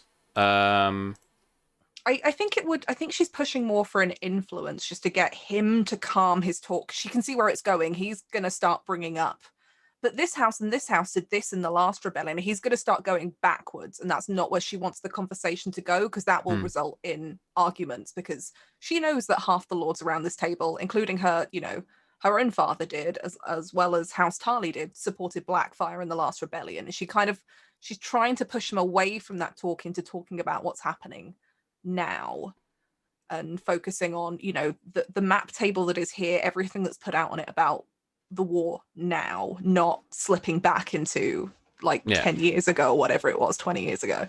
Yeah. All right. Yeah. Roll convince for me. Convince then. It would be okay. I've got things popped out. Sorry, it feels like it's been forever since I've done this. Yeah, I'll ask you to check if there's any penalties, stuff like that. It's a 19 total. Is 2 degrees of success. So if it's convince, it will be 2 times your will rank. My will rank is 4, so it'd be 8. Okay.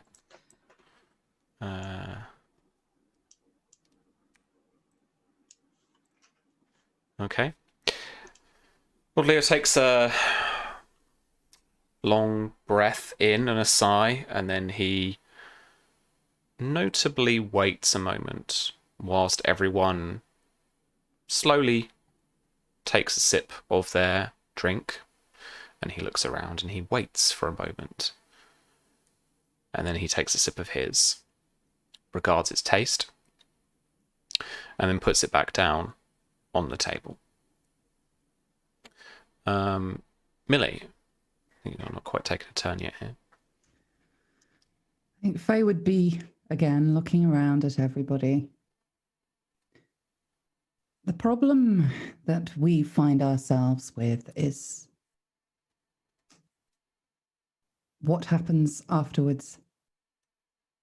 Satali, you say new lords, a new generation will rise up, but sometimes they do not. They are forced up. I was unprepared for my duties. I'm sure all of you around here were not suspecting that I would be the person here today representing my house all those years ago, before Blackfyre. But in times of war, this is what we are risking. When you make your decisions today, in the future,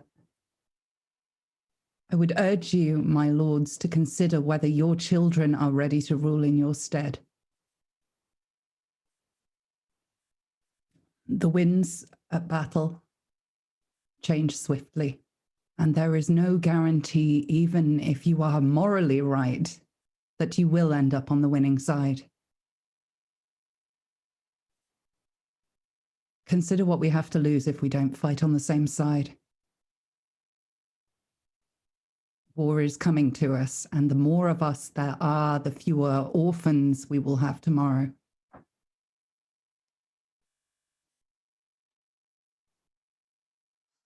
Your bonus dice for that was juicy. What's the action you're trying to do here? Are you trying to influence somebody? You trying to get something else You out can't of it? really influence two people at once. I want to just everybody. Would you stop comparing dick sizes and just fight that guy over there? Not these ones, please. I think at the moment,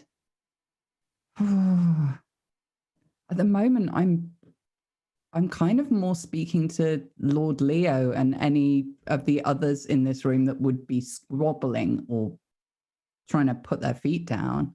I'm more disappointed that that's been his reaction in this moment. So I guess I'm talking to him. Okay. Then if you want to influence him, then you make me a persuasion test. Convince. And I get some juicy stuff for that. Hang on. And you'll get a sweet, juicy bonus dice for the roleplay. Ooh, okay. So I get one bonus dice for that. He takes a 1d penalty. Okay, so that would be if he was running against you. Oh, okay. And also my persuasion test ignores 1dr of his disposition. Okay. Okay, so it's a convince with a 1 bonus, right? Yeah. 16. Yeah. 16 is 1 degree of success. So it'll be your will rank in damage. 10. Oh, no, 5. 5. Sorry. 5 damage. Okay, cool. He is going to lose, so you have influenced Sir Leo. What is your objective for him? What do you want him to do? And this is more overarching than just calming down. This is like, what do you want him to actually leave this meeting and do? I want him to listen to what Samuel's been saying, because that makes sense to me. That you don't just get to... And I think she would say this outright. The ill will that we have all borne others from other houses for so long is steeped in our own belief that we are beyond reproach, that once you have won the war, there are no further battles to fight. We cannot demand obedience, not forever. It must be earned every day by our actions, by our decisions, and by listening to the people that we represent. I trust that everybody in this room has their heart in the right place. But some things are more important than our pride. So perhaps we should put our swords away and consider us as a group, as opposed to squabbling amongst ourselves. The men all look at each other suspiciously. Like this isn't what normally happens. But Celia looks up at Samuel and he says,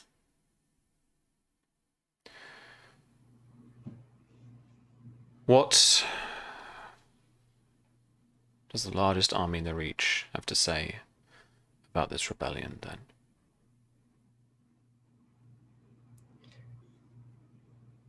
I think we're lying to ourselves if we can't admit that right now there are those of us in this room who fully intend to support a red dragon, and those in this room who fully intend to support a black dragon in the war to come.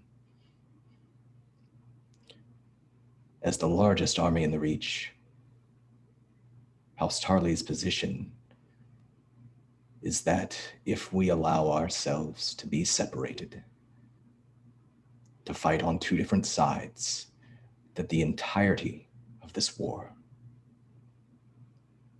will burn in the Reach. It won't be in Storm. It won't be in the Crown Lands. It will be fought here. It's our children, our fathers, our small folk who will suffer. And when the war is done, if we have turned on each other, more, and he looks at Ellery, of our castles taken from us, and looks back at Leo, and our stain will be left on history, what we failed to do, to be the Reach. We are part of the 7 kingdoms, but we are a kingdom. That kingdom is the Reach, and Lord Leo, you are its marshal. My hope, and I don't believe it's going to happen when we leave this room, and I do wish to get back to the celebration of my wedding, but my hope is that perhaps when we leave this castle, all of the Reach can be united. One army, and whatever side we fall on,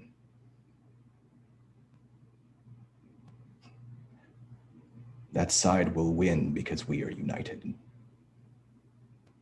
Anything less than that, and it's us who will suffer. And I'm speaking to you now, plainly, because I'm not a politician. And my loyalty, beyond all else, is to the Reach and its people. I wish for you to consider that, Lord Leo. And everyone here to consider that. We don't have to have answers right now, today, this moment. But we all need to be honest with ourselves and with each other.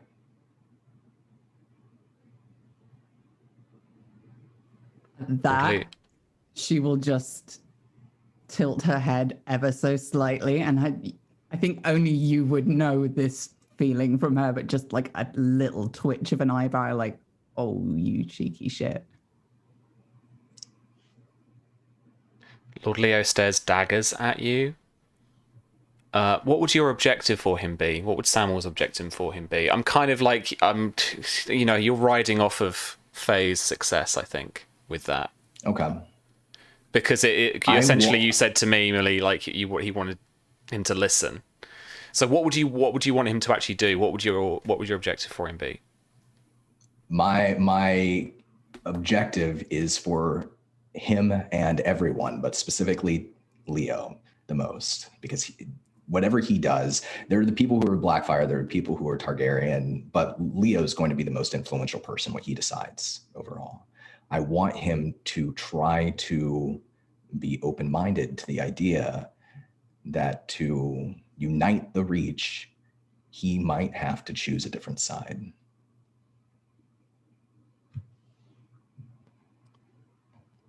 He stares daggers down at you.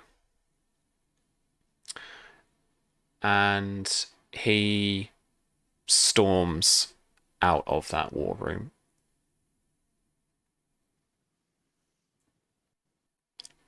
I'll just throw Samuel a look and raise a glass of cider.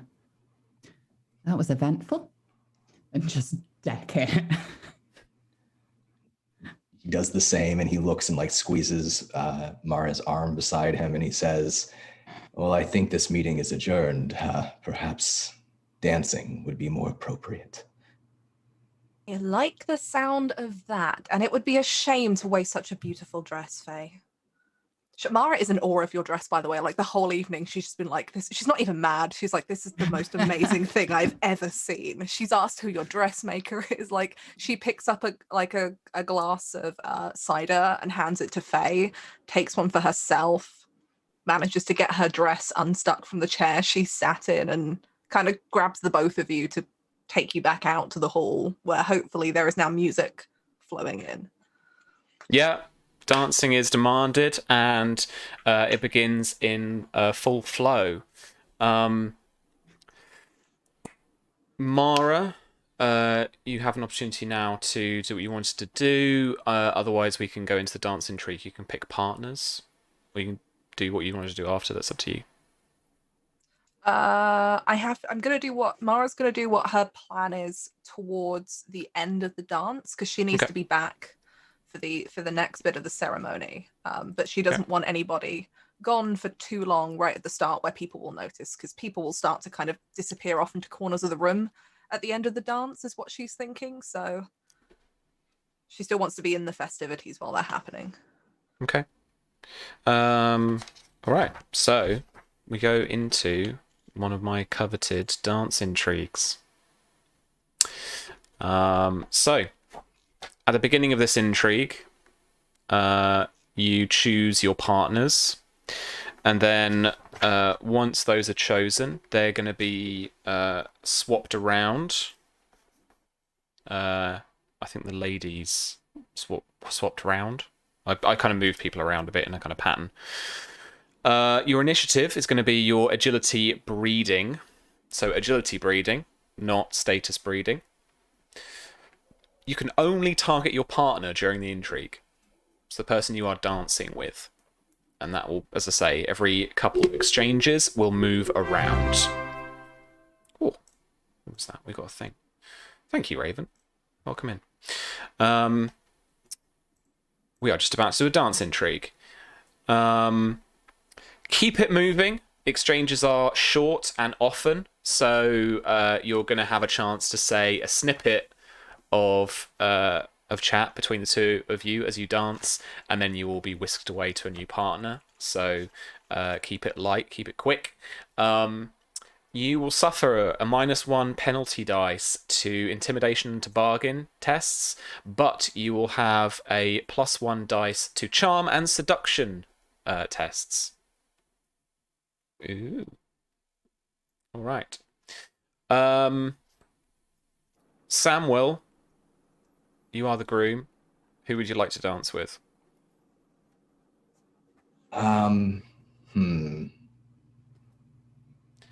As Westerosi custom only allows you female opponents. Yeah, Oh, okay. Sure, opponents. Damn it, Westeros. Yeah. Yep. You know what? Because I feel like I just got a bunch of juice. How unseemly would it be if Samwell excused himself from the dance just to like go check on his father and let him know things are going well? You could do that. It's your wedding. Yeah. Let some other people like do some intriguey stuff. Cool. All right. Mara, who do you want to dance with? I think she ends up dancing with Ellery. Okay. Which I don't think would be seen as too odd. It is her sister's fiance, even if they don't talk. She never got a chance to meet him at the tourney ball because she wasn't supposed to be there. Sure thing. Cool. Alrighty. Enzo, who would you like to dance with? Stella. Casella. Oh, okay. And Faye, who would you like to dance with? We can pick from anyone here. Anybody here who's a man? Costain. Oh. Okay. He's very polite and sneery about it, but he agrees. It's not very dancey chap, but sure. All right. Hillary and Costain.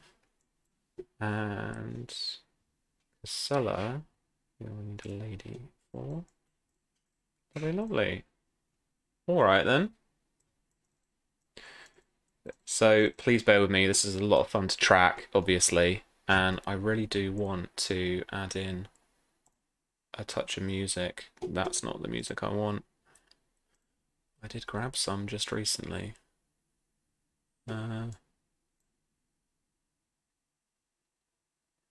Let's have a little look. Let's have a little look. Nope, that's not what I wanted to do. Fix it in. We'll fix it live. It's fine. We'll just add music live. That works. Of course it does.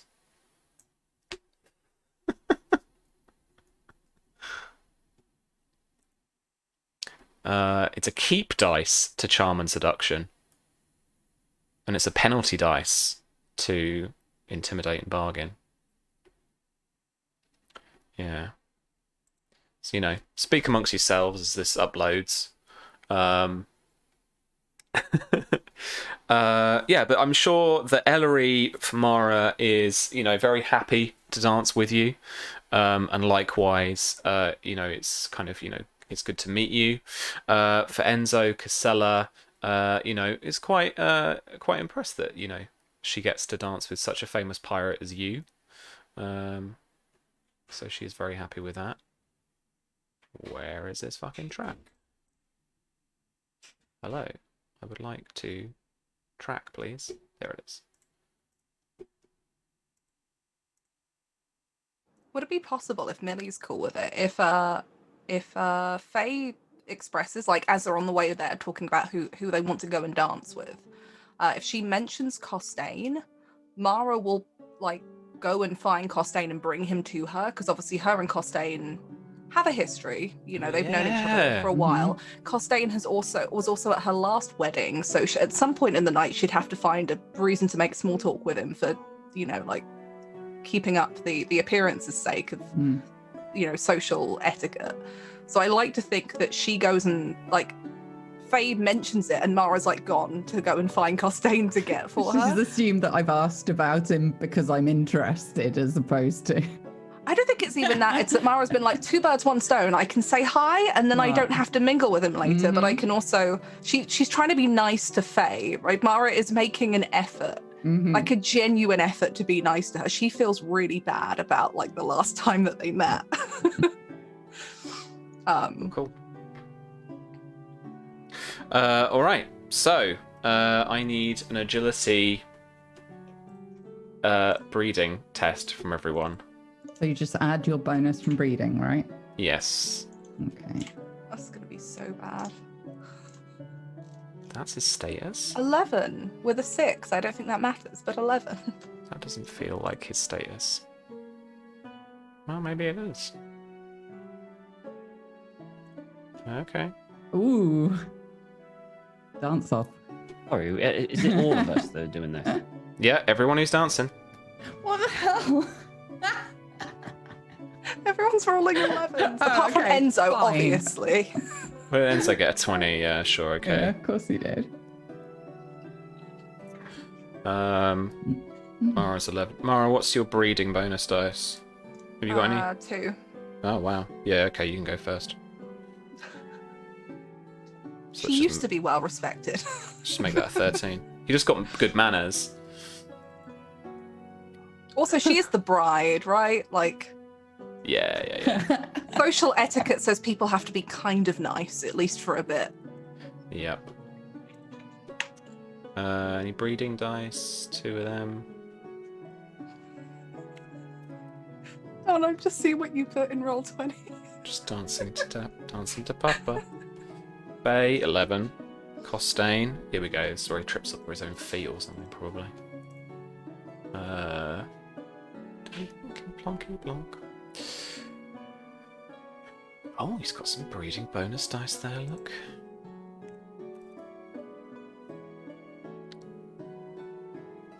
Alright.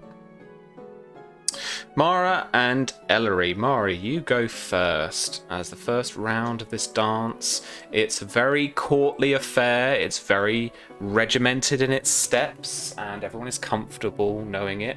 Ellery himself is fairly good at it, but he's definitely not a dancer.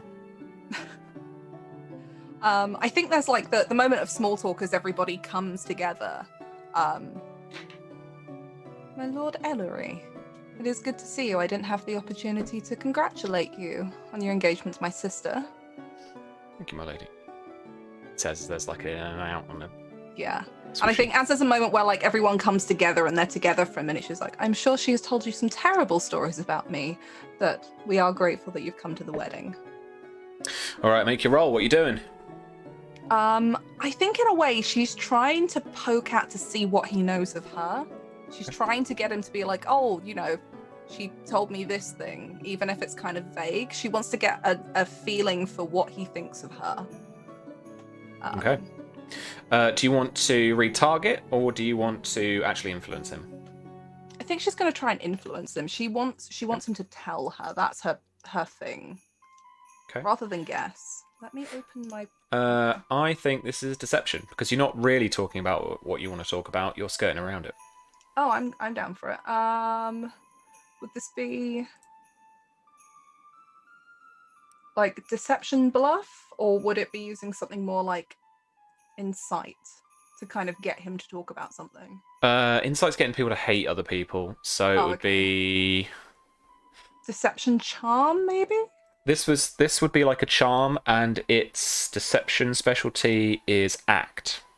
Oh, cool. Okay. But you can always use your persuasion specialty dice from persuasion. They're the deception and persuasion are the same for me. Whichever is higher on the bonus dice front.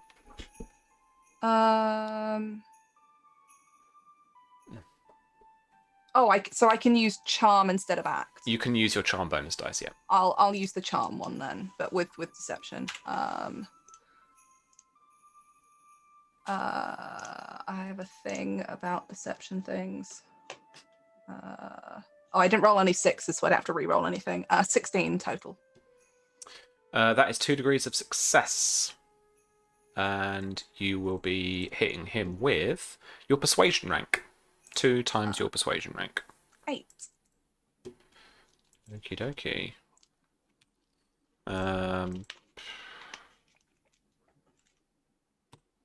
Okie dokie. So that is that. He in turn, well, my lady, yes, unfortunately, you were absent from the, really, and he doesn't quite know what to say, and he keeps looking at the scarred side of your face. He is going to withdraw, actually. Which just means that he will roll will, dedication, and he will replace his intrigue defense with it. It's going to go really well or really terribly. Okay, he's now got an 11. Okie dokie. Enzo and Casella. Enzo, you are going to go first. What would you like to...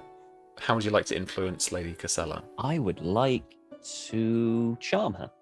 I would like her to like me. Lovely. So, I will kind of do a flourish and take a hand part of the start of the dance and smile.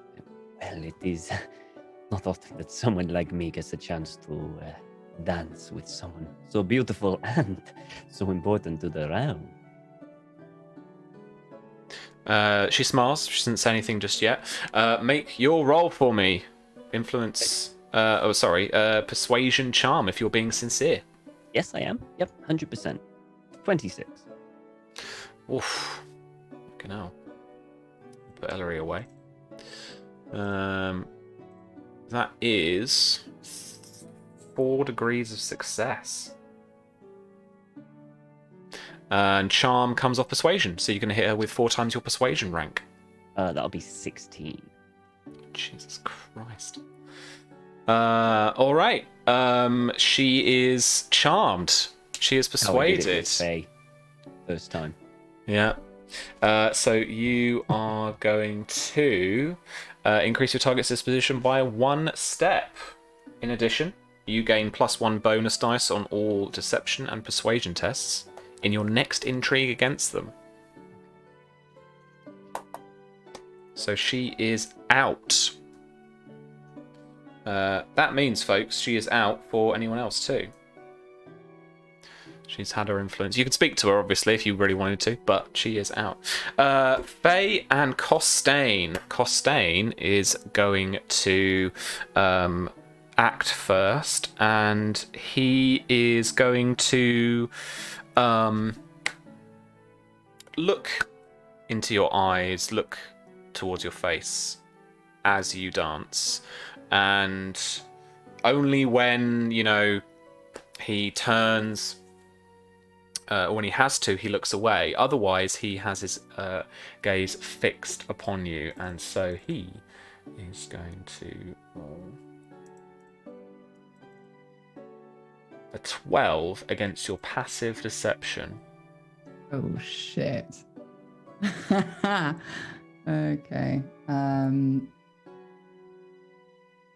So sorry, what is passive deception? So you know where your rank is. So it might be 3 or 4 or whatever. It's got the smaller number, which is 4 times that. What's that number? 8. Okay, then he succeeds.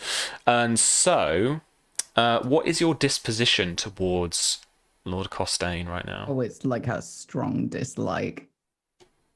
Just at the unfriendly DR4 there? Or so malicious would be you're actually going to try and stab him right now. No. Unfriendly would be like you've done something wrong to me. Yeah, it's I hate you. It's yeah. Cool. All right. Good. Unfriendly. And he also gets bonus dice to his persuasion test for this intrigue against you. But only you. It's your turn. She'll continue to dance, but look really alarmed by that held eye contact. It's too intimate for her liking. And she'll blush bright red and look down. Apologies, my lord, for you being dragged into this. I merely asked Lady Mara if you ever danced, because I'd never seen it, and then she raced off and dragged you up here. I believe she's trying to befriend me.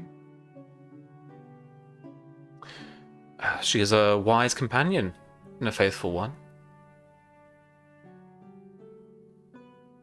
She'll look about, like, who are you talking about? Lady Mara? Hmm.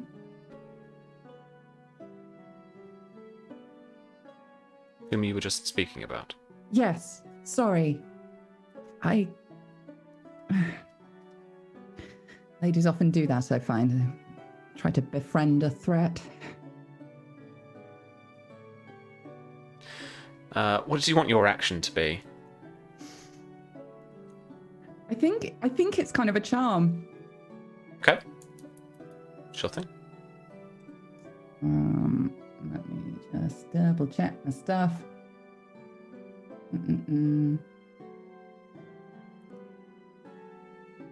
So I ignore 1 DR of his disposition. Mm-hmm. Okay. That's just a flat. It's a charm. Ooh. +1 keep dice to charm. Yes. Okay, yeah, let's do that. So sneak your rank up by 1 just for now. Just this one roll. Mm-hmm. It's the easiest way to do it. Okie dokie. 18. Alrighty. That is going to be 2 degrees of success. So it's going to be 2 times your persuasion rank. Not your altered one, your actual persuasion Yeah. rank. So 8. Cool. All right. Thank you. Thank you.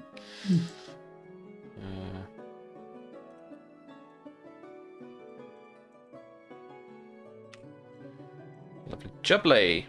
All right. One more exchange, and then partners will change. Mara and Ellery. Mara. You're muted again, I think. Try again. Every time. There we go. I think Mara catches him glancing at the scar on her face, and she's had a lot of time to get people, get used to people doing this now. And for her, it's not something she's tried to hide at the wedding with her hair. Her hair is pulled back away from her face with some braids. And she goes, "It's okay, you can stare. I think I had half of the Itali encampment asking questions about it for weeks a while back. Really, it's fine. It's in the past. I'm just worried, I can't help it. She's my little sister. And I know that she hasn't forgiven me for everything that happened, or the trial with this." And I think she briefly, in a moment where one of the hands is free, she gestures to her face. She's some kind of soldier now, from what I've heard, from what I saw at the tournament. She's better than some of the men in this room. And I don't know how to keep her safe, even if she doesn't want my help. It's good. Is there anything that I can do? I'm not trying to go behind her back with you, but she is family. Make your roll. That's good. Get a juicy bonus dice for roleplay. Yeah, I think she's definitely going for the influence. She wants him to tell her something useful to her, because she doesn't know how Miria has been. She doesn't know what she's up to. She vaguely knows, obviously, that Miria was close to Oliver, that Miria fights, and the last thing she wants is to be on the opposite side of a battlefield to her sister. So she's going to go for a convince. She's pushing him I care, because she does, about what happens to Miria. She doesn't hate her. Cool. So that's 2 bonuses there. 25 in total with 4 6s. Oh, fucking hell. That is a crippling word. The target loses their status from their intrigue defense until the end of the next turn, and I think that's because you're talking about how she's better than him. That's how he takes that, for sure. But 24 is probably going to wipe him out. This is now 11, 16, 3 degrees of success.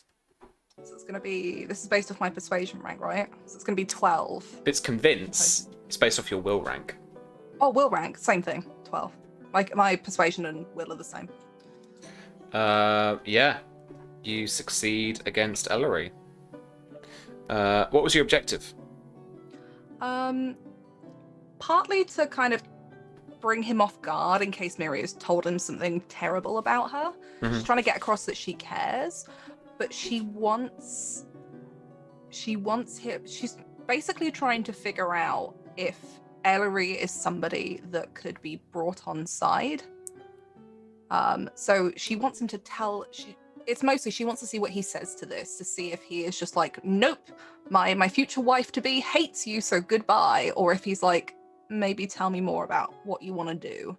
She's trying to judge him. She just wants him to say something so that she can get a judgment off of him, because obviously he is somebody that is important to her. Okay. Reasons. He confesses that Miria was speaking of difficult and dangerous choices to make, even before we heard of the landing on the shores of Dawn, and I worry for her, even though I have received letters that she is safe. You love her? I think so. We are to be married, and that's enough for most folk in the Seven Kingdoms. I took care of my sister for a long time during the First Rebellion. She lost her brothers, lost a lot of people that cared about her, and then was ripped from her home. She would not want me interfering in her life, but if there is anything I can do to help you help her. She just kind of like taps his hand, and she is genuine and honest. She might hate me, but I cannot stop loving her. She is my sister. Look after her. She gives him that really sisterly look after her look. It's like, I'm not threatening you, but I will find something to threaten you with later down the line.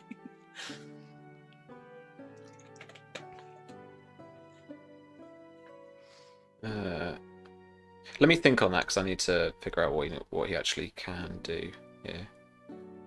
Tell Mara how she can help. It's more of a setup for later, she's hoping. Yeah, absolutely. Okay. And Faye and Costain. He goes first, right? He does go first, yes. Oh man. What were we talking about? I've had two other intrigues since then. Saying about ladies trying to befriend the enemy, basically. Yes, alright. He point blank asks you, is that what you're trying to do to me, my lady? And that's all he says. He is like straight in there. And I am going to roll. It's better stat. Mind. 15 with a 6. No, that's going to be double your intrigue defense, probably. No, it's not. Oh, and he should actually have had a penalty. 1d penalty. Oh, okay. I'm going to take away the 4, and that's going to be 11. Okay. Against your intrigue defense. Is that equal or beat it? Equals it. Okay. Yeah. 1 degree of success. And so that will be 4 composure damage. But you will soak all of that because you are unfriendly to him. Mm-hmm. Cool. That's even his bonus dice. So it's your action. Okay. Absolutely.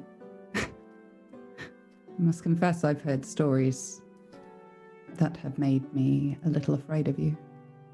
But I was always a willful child. I have a nasty habit of hurling myself headlong towards things that scare me. But I find the resulting conversations usually a good deal more interesting than the usual nonsensical chatter at court. Rather enjoy the challenge. And quickly speak before we must change partners.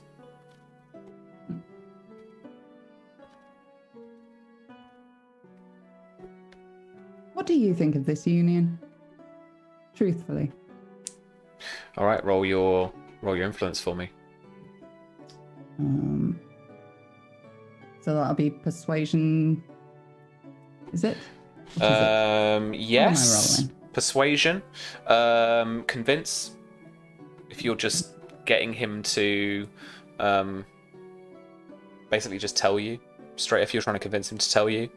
It could be taunt if you were teasing him. It could be intimidate if you're trying to be a little bit more intimidating about it. She's still just trying to be charming.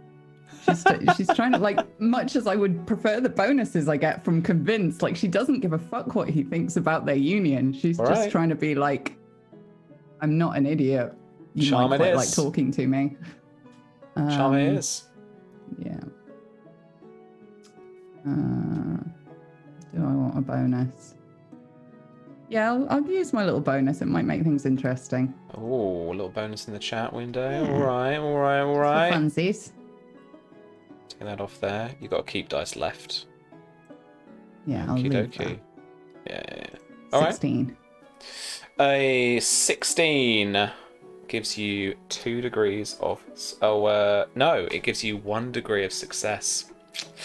Just shy of 2. So...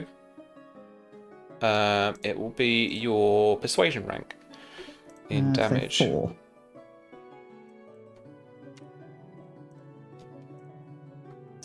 4. He says, Lady Mara has not had the best of luck in love, and so I wish her all the best. And it's at that second that he gets whooshed away to another partner, randomly.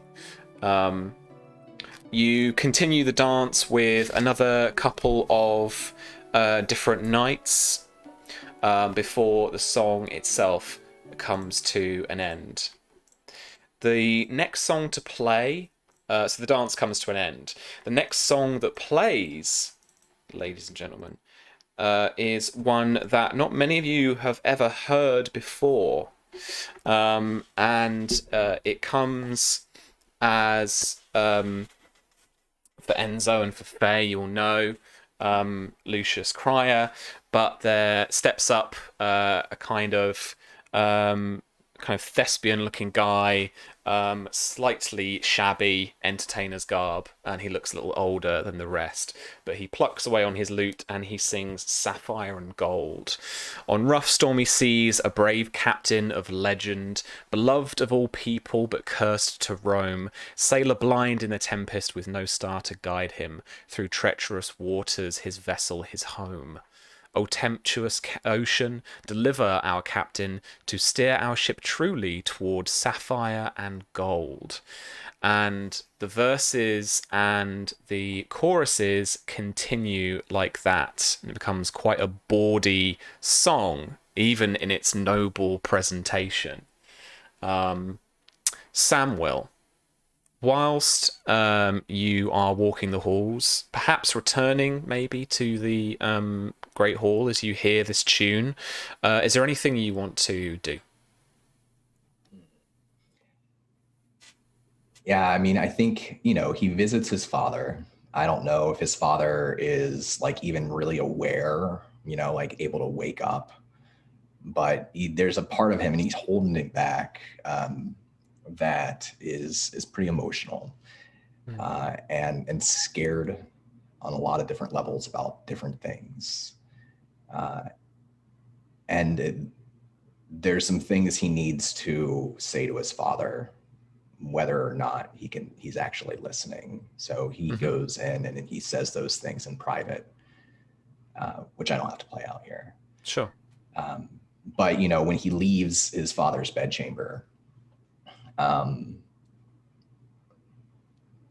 he's probably a little paler than he was when he went in, and his eyes are a little red, and he has to kind of like wipe at the corners of them.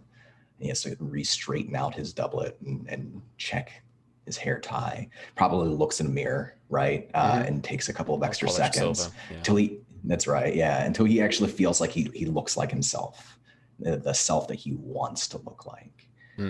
He takes a deep breath, and when he sweeps through the halls back towards the dance, he looks more confident than he did when he was leaving.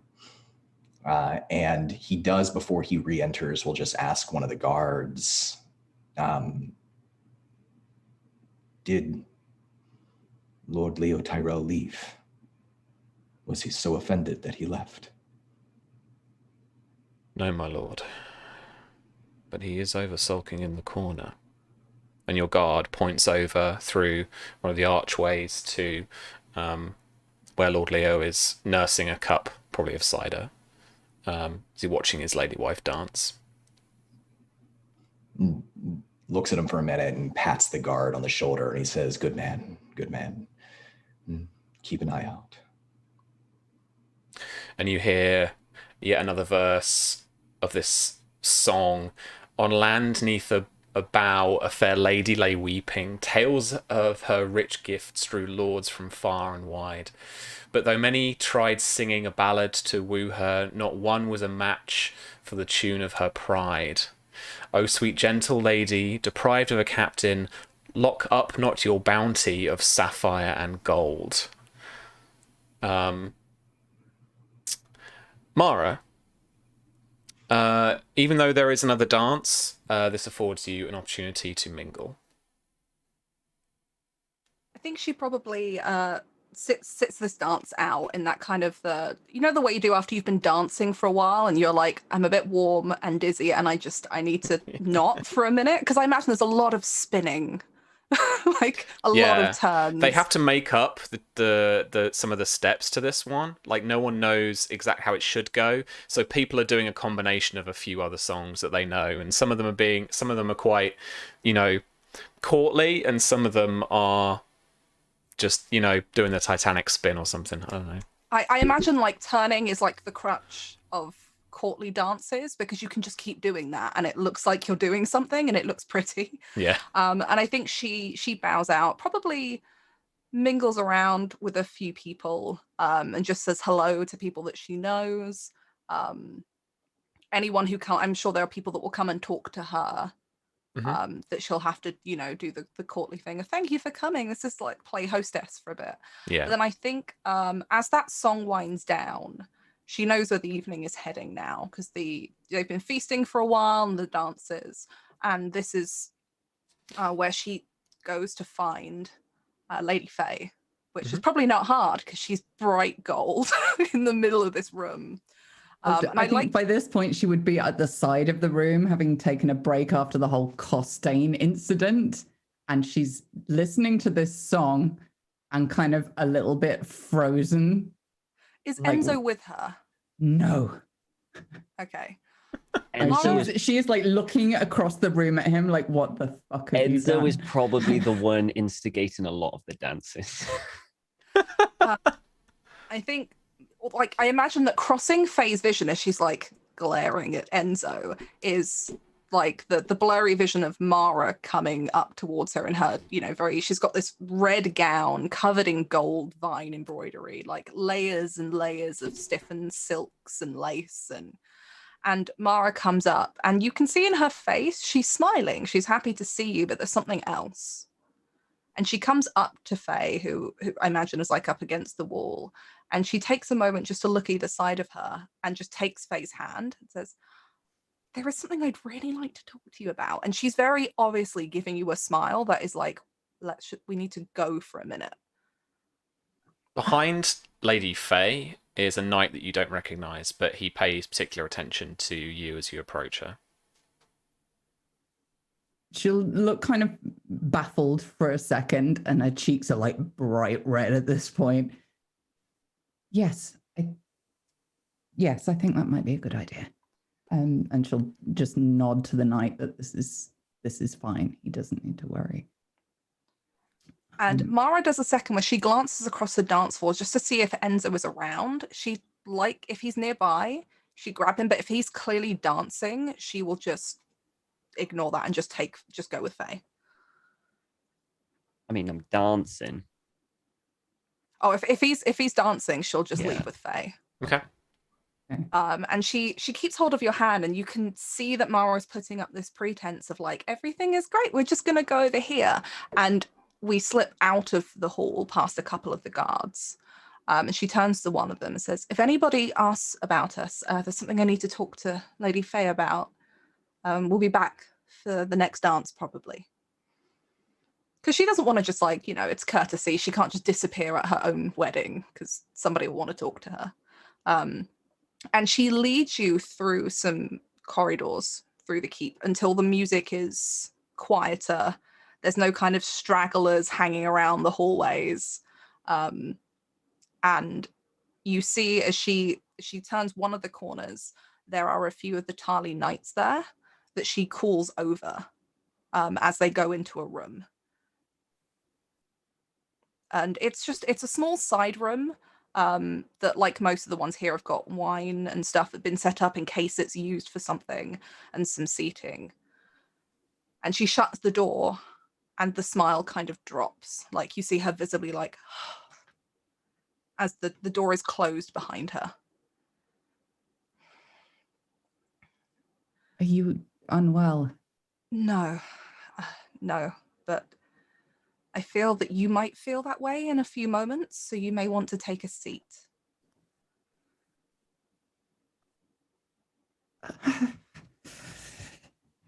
Her brain's exploding in many different directions right now, and she's kicking herself for Mara letting her night go. And takes she the just goblet. sits. It's like an obedient puppy, like, oh, fuck.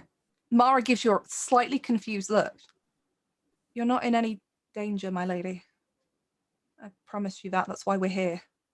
And she pours her a glass of wine and pours herself one as well and takes a sip.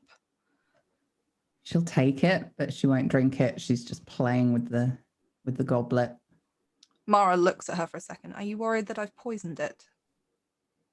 I'm worried about almost everything almost constantly these days, so it wouldn't surprise me. Wouldn't surprise me either. I think if you weren't worried about everything these days, then you'd be a fool, and you're not. Depends who you ask. The opinions of men are sometimes very skewed by the thing between their legs, and anyone who has an absence of one. Not unsurprising. They're used to battling by waving the things around. That is true. But somebody has to do the dirty work eventually. Peace never holds forever. Be nice if it did. Well, if they didn't compete by making things so terribly dirty in the first place, we wouldn't have to do quite so much cleanup. I think you would have to go all the way back to the first men to find out who was responsible for that. Mara she doesn't quite take a seat, but she kind of like sits side on like one of the edges of a couch that's in here or something and holds the goblet. I would very much like us to be friends, Lady Faye.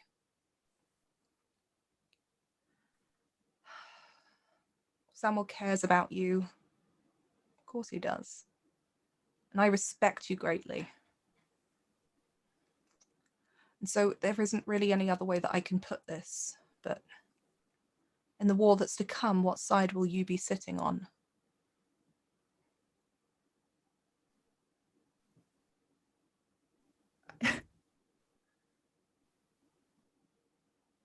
I barely know you, Lady Mara.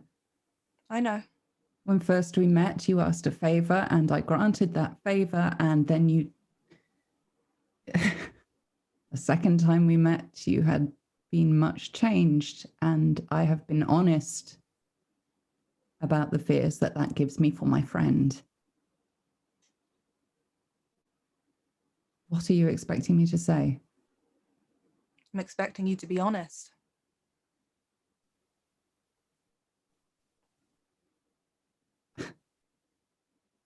Which dragon are you backing, Faye? She'll close her eyes for a second, and when she opens them, she is glaring at you.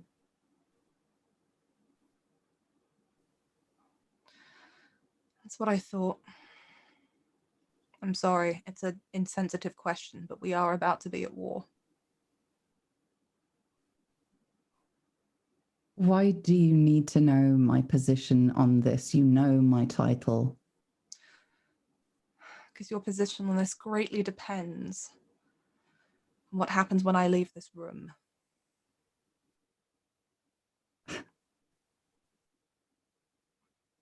You may be used to holding your small court in a room full of men who are easily swayed by your former beauty and your quick wit.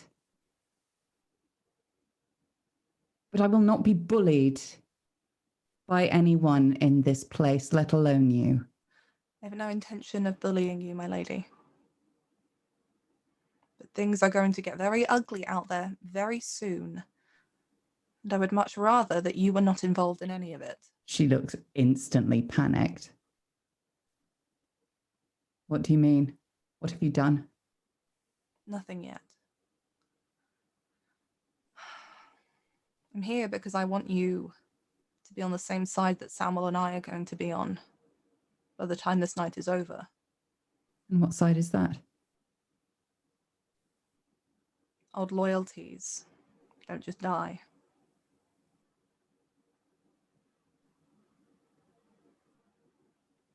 They do fade. Not this soon. But Samuel has made his choice.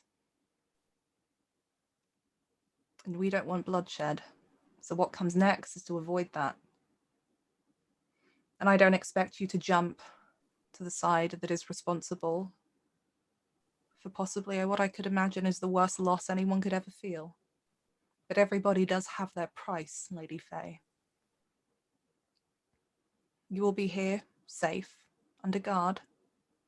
No harm will come to you, or any of your household, for that matter. But if there is something that I can do, something I can give you,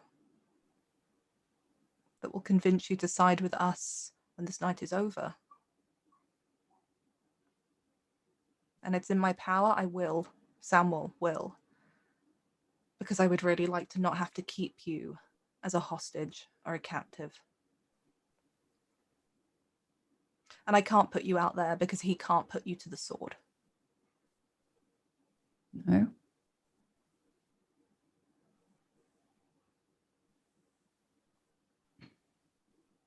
She'll toy with her goblet for a bit, like the weight of this hitting her.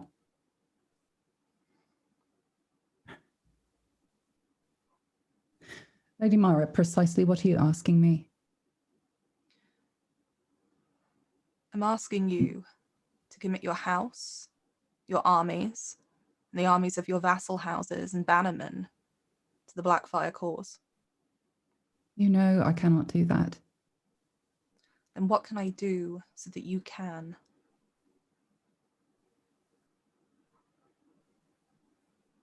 I respect you very much, Lady Faye. That is why you are here and not out there. If those are the two options open to me, then you may have to go and convince your husband to grow a backbone and do what must be done. I cannot agree to what you are asking, not publicly. Then not publicly. You don't even have to necessarily stand with us. You just have to not fight against us. There are many ways that you can pick a side in a war. My family played both sides of every major conflict up until the last rebellion.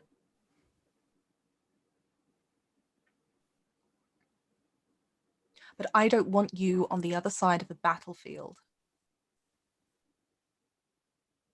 Why?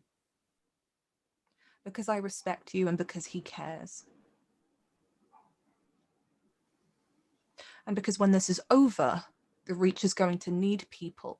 Not like Leo Tyrell and those squabbling lords, but like you. Or it all falls into chaos again, and this happens again.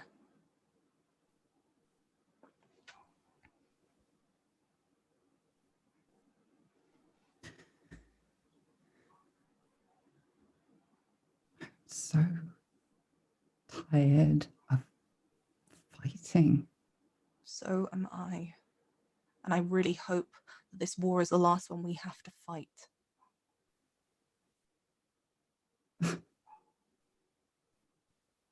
You clearly haven't been around court for very long. No. Every day is another battle to stop a bunch of grown men who should know better from soiling their tunics every 5 minutes. Well, quite frankly, I'd like to get rid of some of those men that like to throw tantrums like their children. You think Leo Tyrell's any better? I know you sit on his council. What has he done for the Reach except let it sit and stagnate? What is Let the Lords option squabble? otherwise? Do you know? Can you guarantee it will be better than what we have now? There are never any guarantees, but I know that if he stays, the Reach is going to be worse off at the end of this. Blackfyre wouldn't be landing in Dawn if he didn't have a significant army. The Dornish are going to start marching north into the Reach, and we haven't done anything particularly good for them recently, except raid their lands, burn their hamlets. How many of them do you think are going to join Blackfyre just for the chance to get revenge?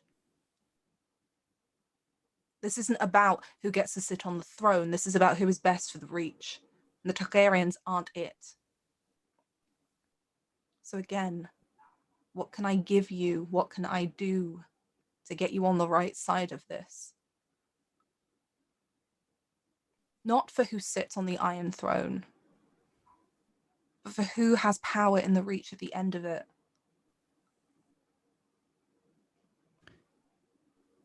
Lady Mara, I sympathize with what you are asking.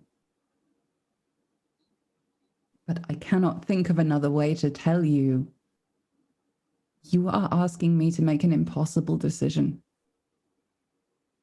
It goes against everything that my father taught me, everything that is special to me. And if Samwell knew me at all, he would never have asked me to make such a decision. You are going to have to make a decision. Whether it's me asking you or Samwell asking you or Lord Leo looking to you to see where you put your armies. But you will have to make a choice where you send men, who they fight.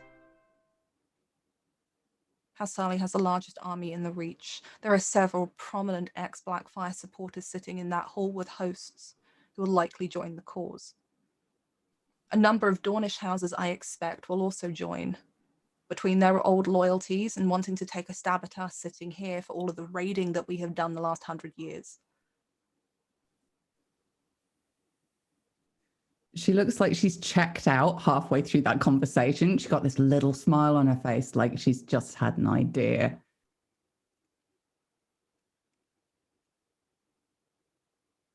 Perhaps you're right. There's a third option. There is. I don't want war at all, but it appears to be coming. That was exactly my take on it. If I cannot, will not commit my troops to fighting for you against my liege lord, perhaps we can come up with a situation where I don't have to. To abstain? Not put your troops anywhere on the battlefield? You're clearly willing to hostage me. Perhaps that could be why. Keep your troops at Golden Grove to protect it?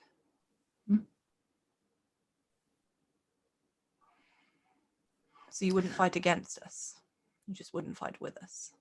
That would be the agreement. Make no mistake, I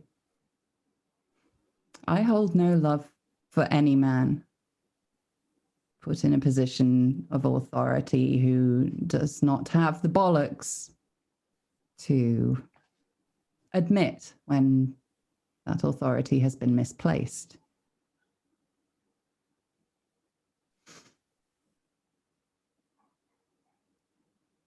And I am a Rowan. Our house words hold true. Our own fortunes made. It's a motto I have spent all my life trying to preserve and to maintain my father's vision for the world, but I am head of my house now. Should I not have a say in being able to make my own fortunes, to choose for myself? You should. You should. I cannot imagine how difficult it must be to be the head of your house, especially the way you came to be it. I respect you very, very gratefully, and I know Samwell cares for you and respects you just the same. I'm sure if I speak to him, he could be happy with you abstaining. I'm sure he will want some help of some kind. Well, then perhaps we can figure out coin or grains or crops or information if you happen to hear any. I'm sure you will get fed plenty of it from both sides to keep convincing you to join one or the other. I'm sure we can do better than that. My goal here is to minimize the effects of war as quickly and thoroughly as possible. And that is what I shall do. I can respect that. I hope for your sake, Lady Mara, that you never find yourself head of your house in the way that I did. I would hope for anybody's sake that nobody does. So Golden Grove will abstain from the conflict. You won't fight either side. And we can sort out the details of that once tonight is over. Samwell and I can sort out the details of that. And please do tell your husband, I would appreciate it if he spoke to me plainly from now on. Do not appreciate being lied to either directly or indirectly. And while his little word games may seem terribly fun, I do not appreciate having my goodwill and my time wasted. I think after tonight there's going to be a lot less word games, my lady. But that does leave one thing. What do you want? You see, Samwell, much as I love the man, he deals with the battles, the generals and the wars and the armies and the men. It's me that ends up dealing with everything else, and it will be. So if there's something that I can do for you that perhaps he is not too great at, name it. She's like making no qualms here about her opinions of men and politics. Like, they're not suited to it. She's seen how this goes.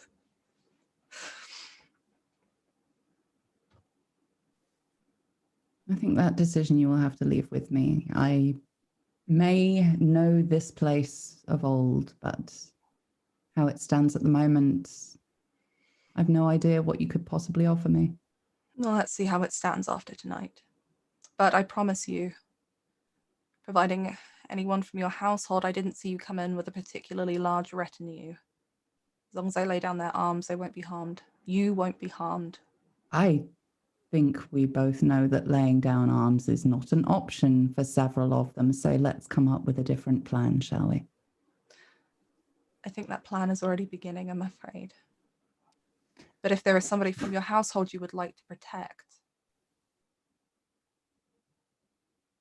She'll hold your gaze like the two gentlemen I arrived with are not to be harmed. I'll pass word along to the guards. 2 will stay outside of your room here. You will be safe. I advise for your own safety, please don't try to get out. They are all armored. But you are safe here. I will come and get you when this is done. Seriously, the wine isn't poisoned. You can drink it. And she puts down her own goblet and leaves, leaving 2 guards on the door.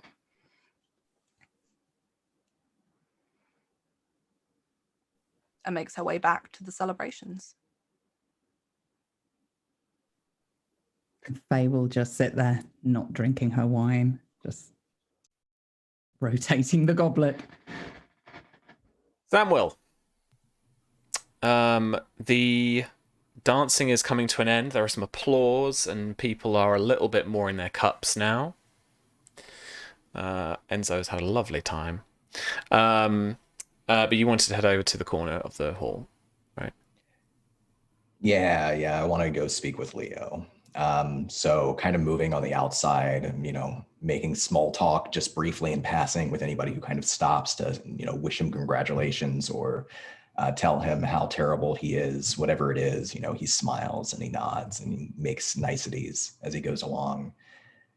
And he approaches Lord Leo kind of up to the side, looking out to the crowd. Is his son, Peter, is he here as well? Like, is he dancing with his mom or? No, he's here as well. Okay. There's probably a few awkward seconds without him making Leo's gaze before he says, I'm sorry that I upset you so much before, Lord Tyrell. The look you had in your eyes. Well, it's a look I'm very familiar with from my father. It caused an unexpected reaction in me.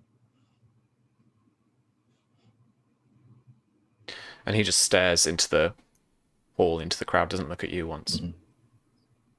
And gestures over towards maybe where his son's dancing or eating or whatever his son's doing. And he says, when I was his age,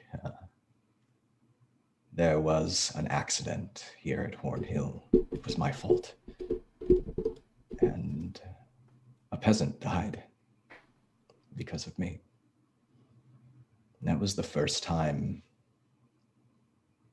I ever saw my father give me that look. And I remember the shame I felt when I would hear them speak of me as the Tarly Butcher, the little Tarly Butcher. How people would smile to my face and laugh at my back. And how, no matter how hard I tried to be a good knight, to be a good son, my father would love me to my face and stare daggers at me when I turned my head. I don't want us to be enemies, Lord Tyrell. I'm tired of dishonesty. It's exhausting. I was honest with you. You have a choice to make, as we all do, my lord.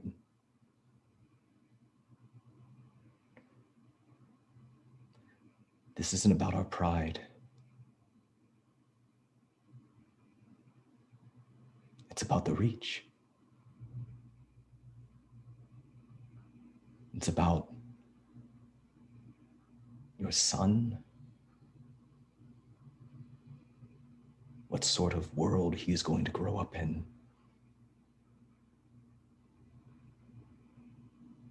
It's about all of these people and their families and the small folk that they tend to. And we can't protect them. Not if we're against each other. Not if we go to war again. You know that most of the men in the Reach, the lords, have no love for the Targaryens. You know that most of the houses in the Reach will support Blackfyre.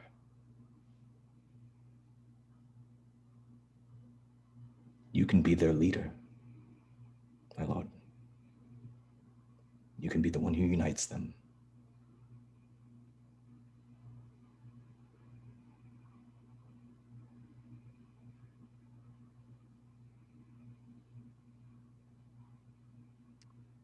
He looks down at his hand and he doesn't look surprised, but you look in his palm and there are 4 little bloody lines where he's been clenching his fist.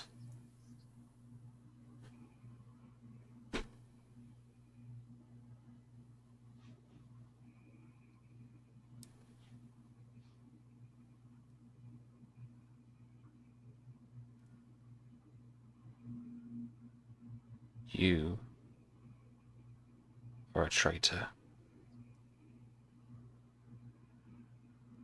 And we are leaving. And just as he says, we are leaving, there is a cry from kind of the center of the hall. One voice first, then more, then even more than that, as the cry of the bedding calls up. It's awkward timing. into the air, and you are almost immediately found in the crowd, and a rush of men come after you. Or if it's flipped, I apologize to Martin, but I don't care. But a bunch of men rush to you, and women begin to kind of, congregate and start to look around for Mara. Lord Leo's kind of taken aback by this for a second, and it breaks that moment where he was about to act, he was about to go, but there's something else going on here in this kind of weird social kind of contract. Enzo, you're in the middle of this throng of men as they start crying out, the bedding, but there is one person who pushes and elbows and makes their way to you with a desperate look on his face, and Sir Dennis comes up to you, grabs probably off pings a sapphire from some of the trim on the doublet that you've got on, and he grabs your shoulder and he gets him to look at you, and he says, Captain, Lady Mara's taken Lady Faye. They've barred the door. I don't know what's going on here. And the two of you are kind of being moved along by this crowd who are now moving towards Samwell. Can I slip out the crowd with him? Like, as they're pushing and pushing, can I push my way back out through the crowd? Yeah, roll me an agility test. Okay.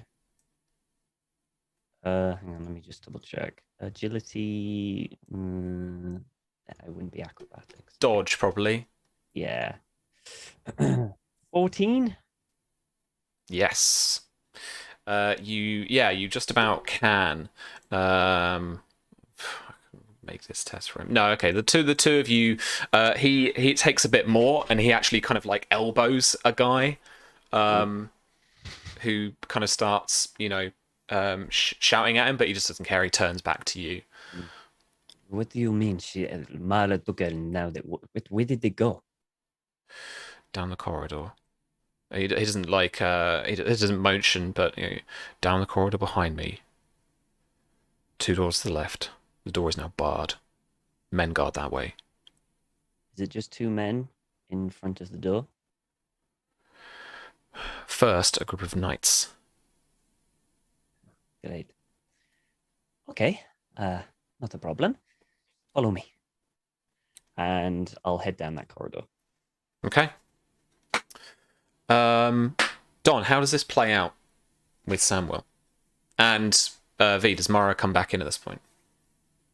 Yeah, I imagine Mara's been in the room for a little while now, because she would have come back after talking to Faye, left the guards there on the door to keep her safe when stuff does break out, and would have made note to pass the word around that any members of our household aren't to be killed or harmed if possible. And I imagine Mara's probably in the back corner of the room talking to a bunch of her handmaids probably at this point, which is why it takes a bit for everyone to find her. But I imagine they're the first people shoving her. As soon as the cries start going out, she's shoved into the middle of the room with Samwell, as they're taken off. Okay, so you start to be taken off. Samwell, you are grabbed by half dozen hands at first, and then more trying to kind of grab True, almost wanting to kind of pick you up over their heads. Lord Leo isn't joining in; he is standing back up against the wall, and a couple of people are cajoling him to try and get involved, but he just stares back at you. I think there's a few long seconds as he's pulled away, where maybe he tries to fight it a little bit, but he can't. And this is the thing that you do. This is just really bad timing, guys. You could have waited a few more seconds. So his gaze holds Lord Leo's, and there is at first a sort of shame and sadness, but it hardens. And then he smiles and he begins to cheer as he bounces up in the crowd, up and down in the crowd, and they begin to pull him away. And he turns his attention to the crowd that's pulling him. And then as Mara gets swept up in it too, to Mara too. And he gives her a sort of, well, here we go, sort of smile. This is happening. You see, if you look back, Lord Leo, he actually picks up his 5-year-old son, and he starts to rush towards the female crowd.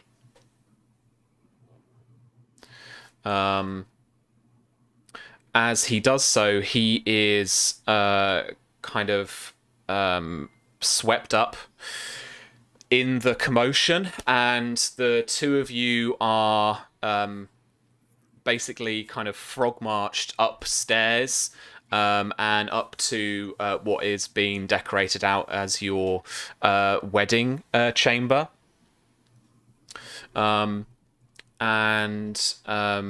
You have most, if not all, of the lords and ladies who have gathered here for your wedding, taking you upstairs to there.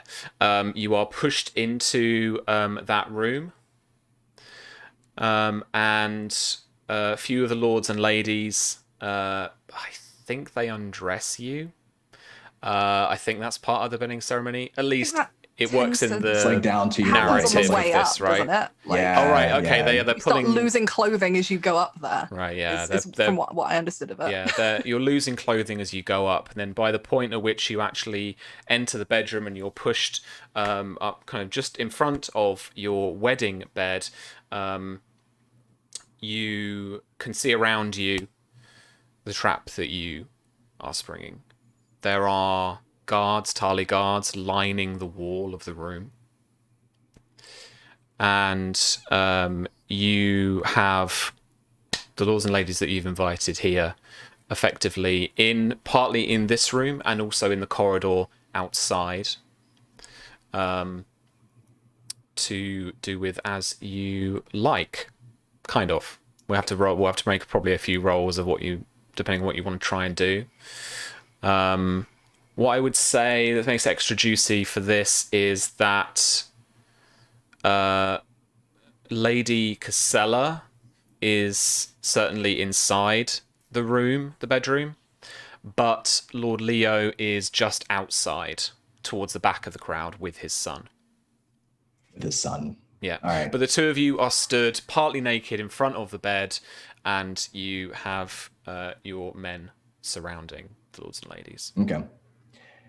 So I guess then they would hopefully act on the orders that they have. So you'd hear the clank, clank, clank, clank, clank of armored knights approaching from the outside hall on either side, with the guards positioned on the inside of the chamber in the dark up against the wall. Mm-hmm. And as he kind of falls down onto the bed, and I imagine people are laughing, and maybe some of them are starting to notice that there's guards in here. But not everyone, with it being as dark as it is. He tries to guide Mara down on the bed behind him and reaches for, beneath the sheet, the hilt of his great sword, just ready to pull it out in case.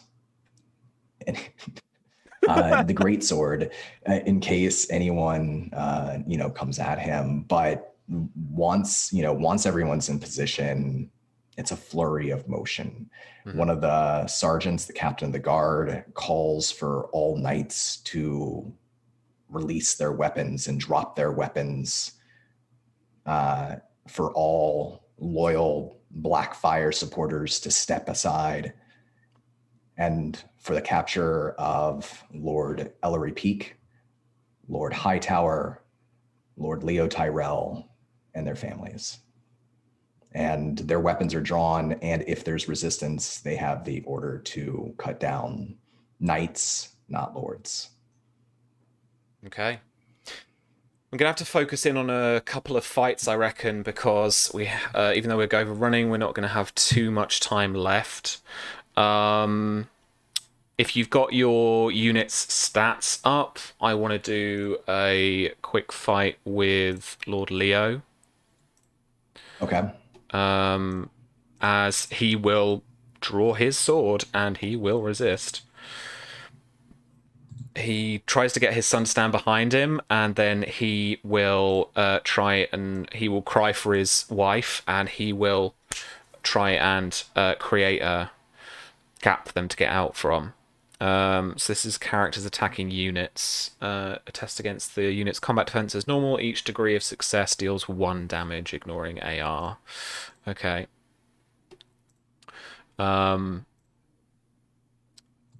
So once he attacks, they'll get a reply, essentially. They'll get a response.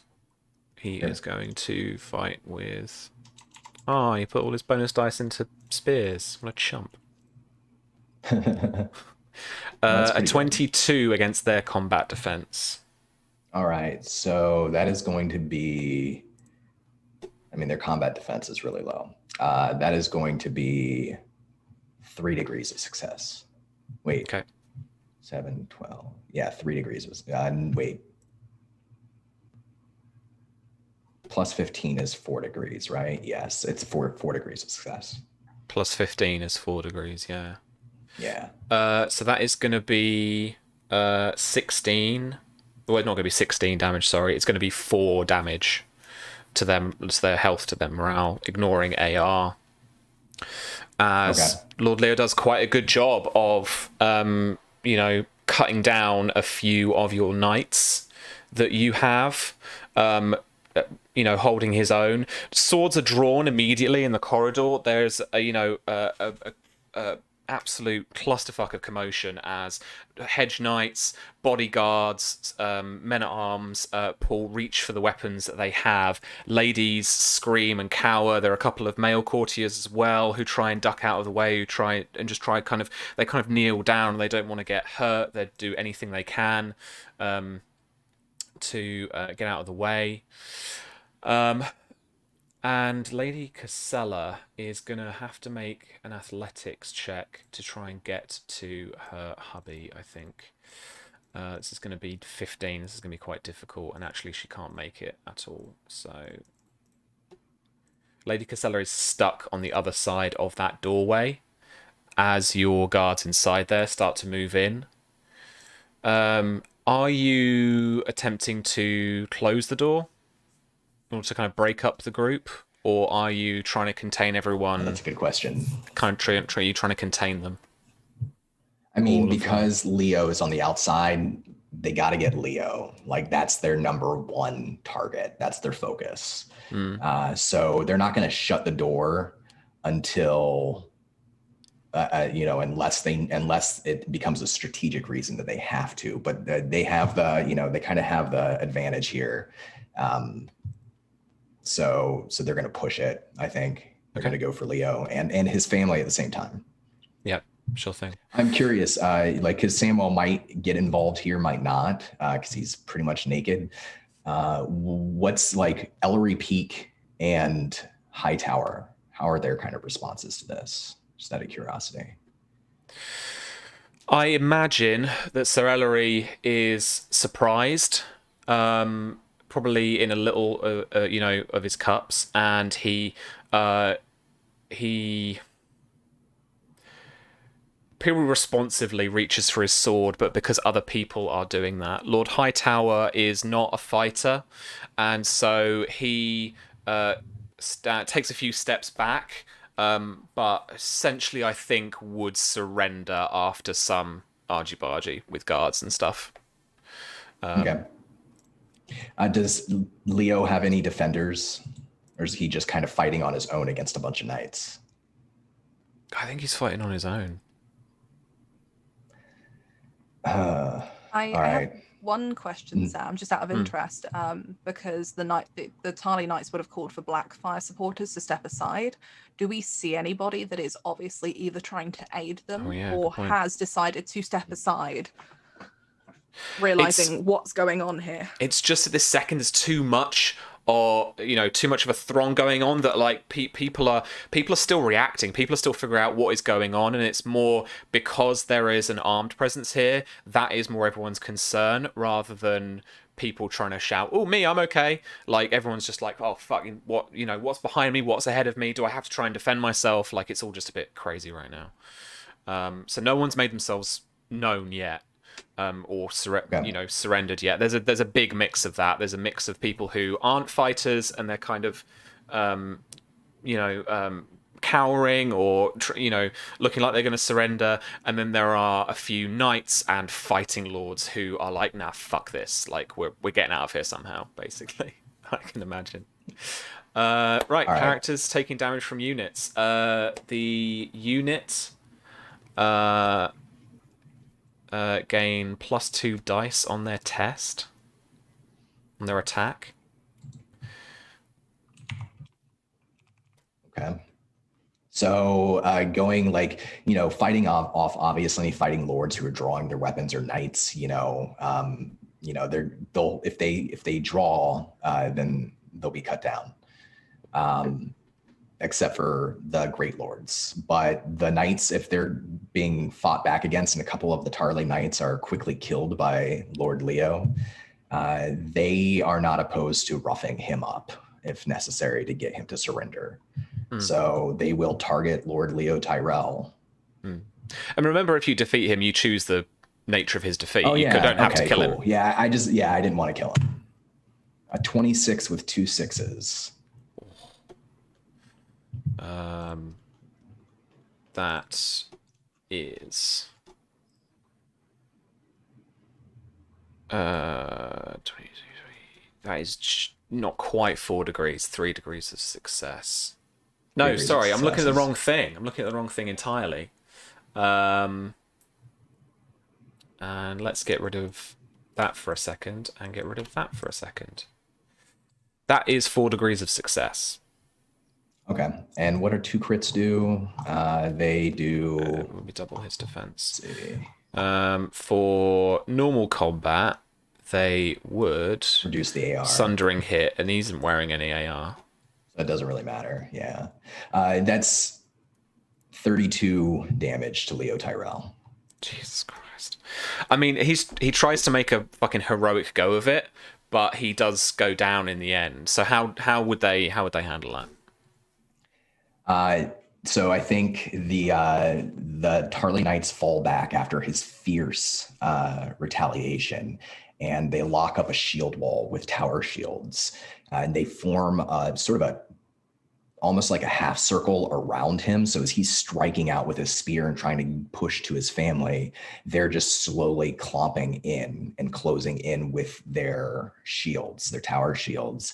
And then it's just several strikes with the pommel of great swords, just battering him until he falls to the ground, and they form a circle around him to make sure that none of the other knights or other lords are able to reach him. They turn outwards. Sure thing. Okay.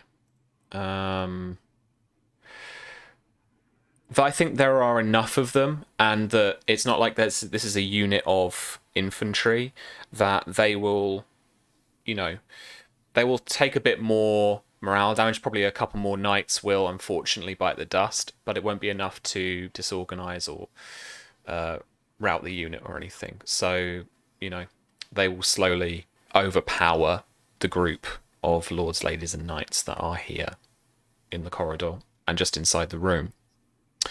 But Enzo and Sedenus are actually somewhere else. And you just hear the start of that fray. As you're kind of, probably not running, I would imagine, but like kind of rushing down the corridor just to see kind of, what is going on. Have the knights, have the knights left the door and there are now just 2 garrison guardsmen stood outside? Mara went down there because I imagine that through her own paranoia, she keeps a small retinue of guards, including Hunter as a squire. She would have left 2 knights outside that door. That's who accompanied her down that corridor. She had 5 of them waiting. 3 of them would have gone back to the hall with her to take up the rest of the post, but she left 2 of them outside of the door, basically to make sure that nobody would try to harm Faye. It is purely for her protection, just to make sure no one's going to try and get in and get her out if they were seen, and no one is going to, if they get a group of Blackfyre supporters who join the cause, not just going around hunting people down. That was her thing. She just, it's all for Faye's safety, and obviously they would also know that Faye doesn't want any of her household harmed, and Mara would have agreed to that. Okay. But not knowing that, Tom, how does Enzo approach this? So there are 2 knights stood at the door, and Sedenus points out that that door is barred, but that is where she is inside. Okay. And then you hear that clash of steel and knights marching upstairs, and he's like, "Oh fuck." Yeah, when I hear the clash of steel, instinctively Enzo's left hand goes underneath his what he's wearing, and Dennis can clearly see his hands grasped around a dagger. And he kind of just looks at him and then looks at his sword hilt and smiles, and he starts heading towards the room. And he'll smile to the guards, and he's like, gentlemen, I was under the impression that Lady Fyre was in this room. I'm wondering how they would react. They've no orders to let him in. Yeah, they wouldn't have orders to let him in. This has been Samuel and Mara's plan as long as the rest of the plan has been around. Was they know they couldn't put Faye to the sword, so they just wanted her safe and out the way, and hopefully she'd join the cause. I think she may have spread that Enzo was here with her if it became obvious during the course of the evening that they were together, rather than Enzo showing up as a Greenmont emissary. Yeah. But she would have made it very clear that no one leaves, no one enters until this is all calmed, until everything is under control, and not to let her leave, because she is essentially a hostage. To avoid harming people if they can deal with anyone who might try to get in without killing them, great. I suppose at this point, if they really had to, or if of their own decision, it wouldn't matter if they told somebody what was going on and why she's being kept in there, that she is a hostage, because at this point everything is kicked off anyway. So All right. it's really down to whether or not they feel like explaining at the time. Yeah. All right. They're going to do their best bouncer impression then, and say, "Nice, good sir. Yes, she is inside, but you're not permitted to enter." We are of a house and a retinue, so I think we are. For our own safety. Oh, for her own safety. Well, she will be safe with us. He just looks at you. Fine. I draw my rapier and stab him. Roll agility for me. Don, roll agility quickness for me. We're going to use their stats as NPC stats at the moment. Yeah. Basically. Okay. It all pans out the same in terms of the numbers, but we'll just treat them as two individual people. 8 and 9. Does Enzo have backup though? Is he with Sir? He's with Sir Dennis. Yeah. Dennis. I gotta find him. Did I? Yeah, I did. There we are. There he is. Aha. Feel bad for Faye, who can hear this on the other side of the door. 10. So Enzo goes first, then Sir Dennis, and then the two dudes. Right. The two tiny dudes. Okay. Tom, it's time. We haven't seen him ever fight. First time ever Enzo gets to fight. All right, here we go. Fucking do it. Here we go. First thing he's going to do is acrobatic defense. So he's going to be light on his feet. That's a lesser action. Okay, right. So it ups my combat defense quite considerably. And I am also going to... I'm going to do a cautious attack as well. Okay. I think. So for the cautious attack... See if I can get...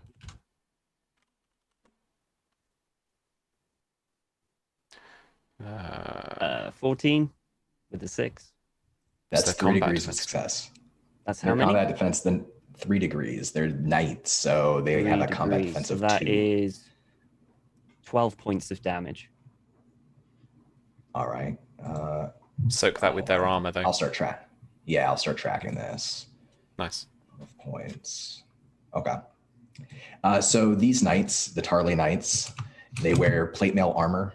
They have tower shields and long spears. They have swords as well, long swords sheathed, but they're probably using spears right now. So with 12 points of damage, you do deal some damage, like you would cut through their armor. You wouldn't kill one, though. Mm-hmm. I can imagine that this is a fast and really fun, adaptive kind of fencing style that, you know, he goes in, maybe even feints, and they actually take a kind of a pose, and you just tuck right in around it and slice one of the joints, one of the corners of the armor, and the knights, you know, you can hear a kind of a wail from under the from him as he, you know, takes a cut to the elbow or something like that. Sir Dennis is going to engage the other knight and is going to Go on, roll with the old bastard sword. 19. 19 will be 4 degrees of success. Actually, because he's holding this bastard sword in 2 hands, this will actually be, because it's adaptable, he'll actually be doing 5 base damage, 20 damage. Jeez. 20 damage. That's significantly better. Hold on, let me get their armor so I remember it.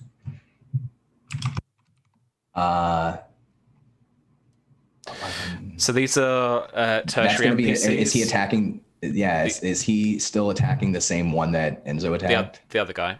The other one. Okay. So these tertiary NPCs, they can't take wounds or injuries. Yeah. Oof. Okay. So what's Sir Dennis's weapon? Bastard sword. It's kind of hand and a half sword, holding it in 2 hands. Yeah, I don't think they were expecting being attacked here, although they probably should have. So shame on them. And so this knight probably like opens up his shield so that he can counter strike with a spear Enzo, who's leapt forth first. And that opens up his body to the bastard sword. And there's probably a crack of metal. You can see that his left shoulder has dented inward and there's just blood spurting up from the top of it now as he's cut through that greave. He's pretty wounded. He's not down, but he's pretty wounded. Okay, yeah, there's a crunch as Sir Dennis comes up with a kind of clean uppercut to the shoulder, and then the knight's kind of looking at him and he's still alive, and he's kind of pull it out to go then for what would be another attack next round. I should say that with my attack, I did have 1/6. So when I hit him, it should have ignored 2 of the opponent's AR. And 2 so AR. did Dennis. Same here. Dennis. Yeah. Okay. They're both piercing hits. It ignores 2 of the opponent's AR. The knight crumples. Then like it's like blood splurting up from the shoulder, and he drops his spear, and like his gauntlet clinks against his plate mail, his breastplate, trying to touch a wound that he can't get to. Then his head begins to swim and he staggers back. And I imagine he almost crashes through the door. Like maybe it's a pretty thick door, so he probably bounces off of it. But Faye on the other side, you would hear like splintering wood from the force of this knight being knocked back into this door before he was. Someone slammed up against a door that you're in a room that you're inside, so you can hear that crunch and you can almost see the frame. You can just see the wobble of the door as it happens. But it's that one surviving guard. It's his turn. Okay. So Sir Dennis one-shotting his partner probably is enough to get this knight's attention onto Sir Dennis. He keeps that tower shield forward and pushes his back boot up against the door to leverage himself up in the air just enough that with his weight, he can come down over top of the tower shield through the sort of half moon slit at the top, try to stab directly down into the face mask or whatever is fleshy and vulnerable on Sir Dennis's person. I'm going to reckless attack because I think I have to. All right. Don, I swear to fucking God, if you kill another one. I'm so sorry. It's pretty low. A 17. A 17 is going to be 3 degrees of success. He didn't hit me. But there's no crits there, thankfully. No crits. 3 degrees of success is still going to be 24 damage. Fucking hell. What? How much? That's 8 damage? 8 damage. It's the Tarly Knights. They're really good. From a spear? Oh, I don't know. Whatever weapon. I think their damage is determined by, well, I guess they're Crusaders, so it's probably not a spear. It's probably a sword. So it's going to be athletics, knights, right? Yeah. I have it as athletics +1 plus. Hold on. Yeah. It's 8 base damage is what they have as Crusader Cavalry. Their athletics is 6. Hold on. or 7. If that's probably their animal handling. If they're cavalry, that's going to be animal handling plus like 5 because of their war lance. If this is even just a spear, it's going to be athletics base. Okay, hold on. I've got this. Find it. I have this up in another tab. I wasn't expecting to fight with them today. That's I all should right. have. A spear is... So with the extra wealth we placed into the unit to give them the bonus on better weapons, spear is going to be athletics +2, so the base damage becomes 5. So that's only going to be 20 damage. 15 damage. 3 degrees of 15 success. damage. 3 degrees success. 15 damage. You're trying it That's a lot on. of fucking damage. All right. Take away 6 is 9. Yeah. Okay. It crunches into his armor, but he turns with the blow, and he tanks it. It doesn't look like it's injured him at all, thankfully, but there's a little bit of blood, just a cut from underneath the splint that he's wearing. And it is Enzo's go. I am going to continue to use acrobatic defense. And I am going to do I'm going to do a standard attack this time on him. Meaning. And I'm going to throw in a bonus dice as well. Oh, alrighty. I need this guy dead. Yeah. Oh, come on. What? 13. That's not great. Still like 3 degrees of success, though, right? Still 3 degrees, yeah. They've got a defensive 2. So that's 12. 12 damage. All right. Any 6s in there? No 6s. He's still up.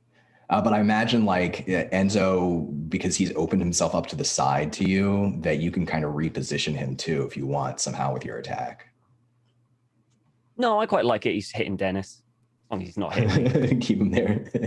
So it's probably kind of like from behind, and he's going for the little things in the armor, like the knee joints and the elbow, and he's just jabbing with the rapier in between bits of armor. Okay, well, so Dennis is going to try and maneuver him then. So this is a fighting test against their passive fighting result. So what's their passive fighting? It's 20, so that's a success. Oh, wow. -1 dice to his test until the end of their next turn. And then he is going to make a standard attack. 19 with 1 crit. Yeah, it's going to be 4 degrees of success. I'm pretty sure he's dead. So this is the same damage again, 20 damage again. Yeah, totally. So this time, Sedenis maneuvers him. Enzo gets a couple of cuts on the back of the guy's armor, just distracts him a little bit. And Sedenis actually just runs him through. Are they wearing helmets? Yeah, they're definitely fully armored. Just runs him through in like the slit of the helmet, kind of crunches to the back of the helm or the skull and pulls back out from this high position. And the guy flops to the floor, and then Enzo is stood opposite him as they kind of hold weapons towards each other for a second. And then Dennis looks at the door. After you? Knock It's it down. basically, yeah, there's like a wooden bar that's literally barring it. So he pushes that up to the side, throws it across the corridor, and barges open the door. Faye, as you've heard all this crunch and this clang and stuff, and don't worry, you're still with us. No, you've been good. No issues. No issues this Okay. fine. This side. Yeah, there's this smash of the door opening in front of you, and Sir Dennis and Enzo stand on the other side. So that, not for very long. So Dennis comes straight into the room, looks around to see if there's anyone else. His She's bust just sword like drawn. sat I'll on the follow. floor, like in a corner, with this wine goblet in her hands, like just tears pouring down her face. If I Just see that, staring.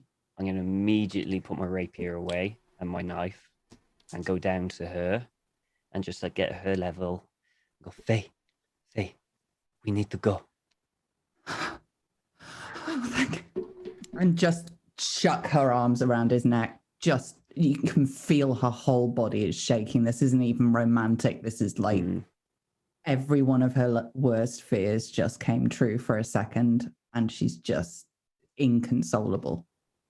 He'll give her a very, very tight hug and give her a kiss on the forehead. And I know you are scared at this moment, very scared, but we really need to go right this moment. I can't. What? What do you mean? Something is happening. They are killing. I know.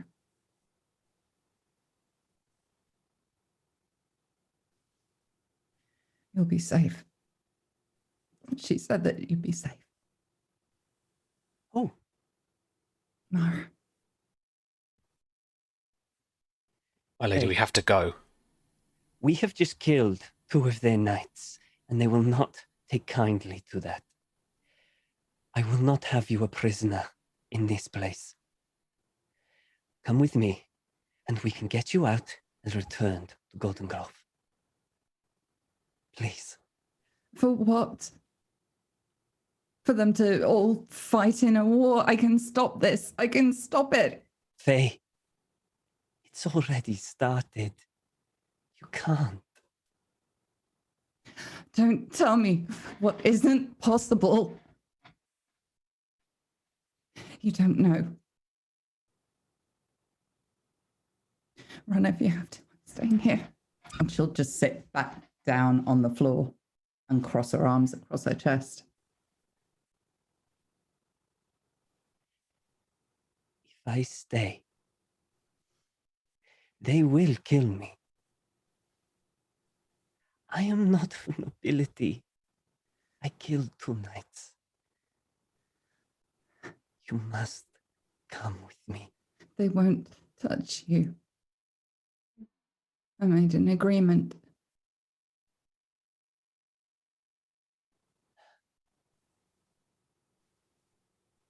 He'll stand up. And I cannot stay.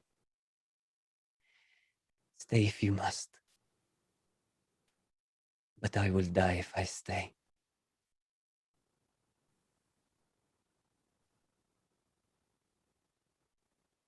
Please. Trust in me.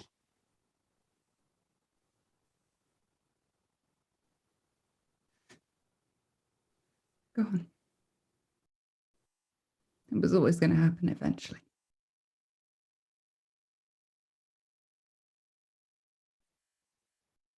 And he'll get up. And he'll look at Sir Dennis. Look after her. He'll turn to Faye. Goodbye. My Sapphire. And he'll head out. And he's going to go all the way to get out of this place really quick. Sir Dennis stays with Faye, and just a brief moment after Enzo leaves, 2 more knights turn up, swords and shields in hand. They storm into the room. Sir Dennis stands his ground in front of you. The 2 knights don't attack him, but they watch him for a second, weapons drawn and ready, and then they slowly back out of the room, and we see them shut the door behind the 2 of you. Samuel and Mara, up at the parapets of Horn Hill, Samuel, you stand and regard the semblance of lords that have been brought here. Some in rope or chain, bound and kneeling. Others standing around, relaxed, but weapons drawn. Lord Adrian Caswell stands over Lord Randall Hightower, his sword drawn and some mail gauntlets, big mittens, borrowed from a knight of yours.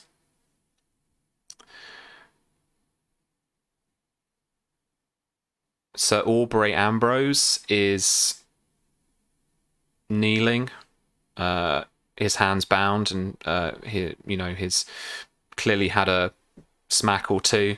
As he is being guarded by some of your knights. Lord Leo next to him in even worse state. Lord Costain stands up against one of the crenellations, the taller parts of the wall, with his back to it as he regards the scene. But it looks as if he has identified himself as a Blackfyre supporter, at least now. Sir Ellery doesn't look like he's suffered too much, but is kneeling down, his hands in chains, not far from Lord Hightower and Lord Leo. Your vassal, your father's vassal, Sir Tobin of House Hunt, stands over near the two of them and stands there with a ball on a chain, the Morning Star's head, just kind of flopping down by his side. It's cold up here tonight, and it is blowing a gale, and so the big torches and the handheld torches of most people are fluttering heavily in the wind. And as you stand regarding the scene, you hear footsteps come up the tower behind you, and you see Mara. And Mara, how are you dressed? Mara has, obviously, she shedded her wedding gown long ago on the way up to the room, but she comes out dressed in armor. She's wearing a very decorated, very elegant, but well-made breastplate that has the same green painted color and golden vines etched into it, the same design as Samwell's, but fitted for her size and form. Underneath, she's got this really deep red, like House Tarly red tunic, as you would expect, with a high collar that's kind of folded out on one side, Jaime Lannister style. And she also has van braces and greaves on atop the shirt that she's wearing underneath, and the rough trousers tucked into boots. She is essentially armored up, the best that she can be, being like she can't wear the same plate that Samwell's wearing. She's not trained to use it.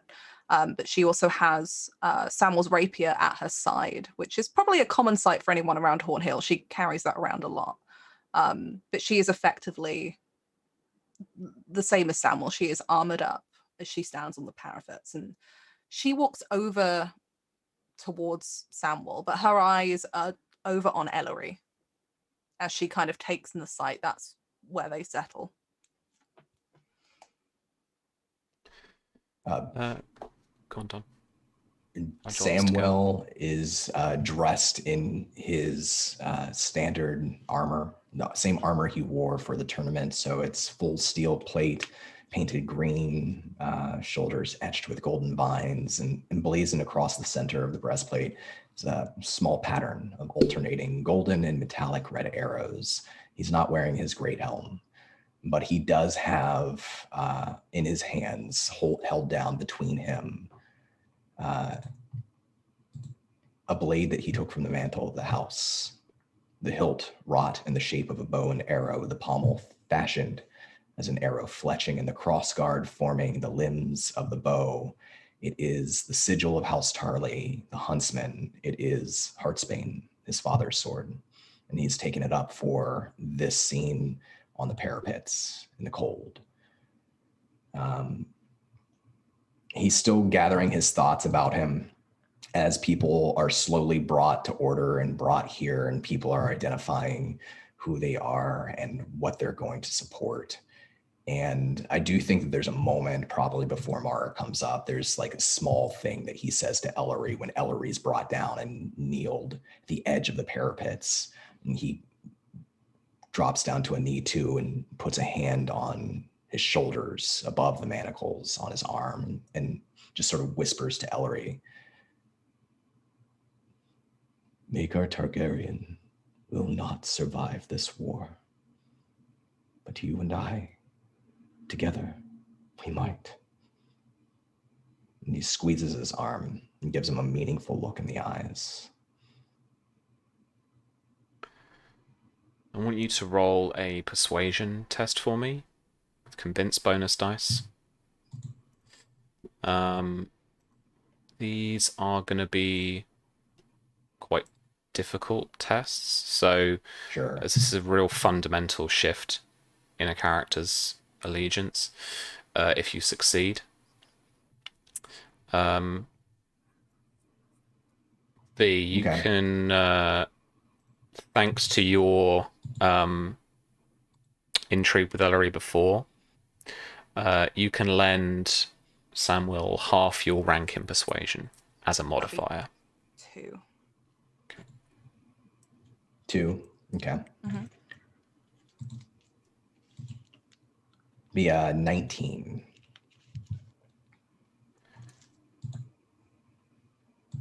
He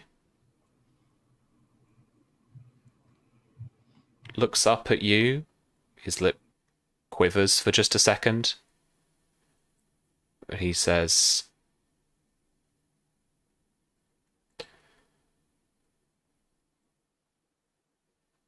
I owe everything that I currently have domain over to him. I can't. And he bows his head.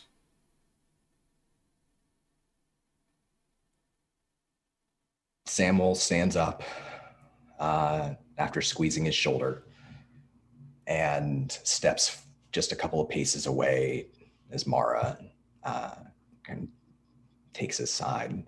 So they're looking out into the flickering torches of the night and these dark faces that are probably exhausted and scared, angry. There's a lot of emotion on top of this castle.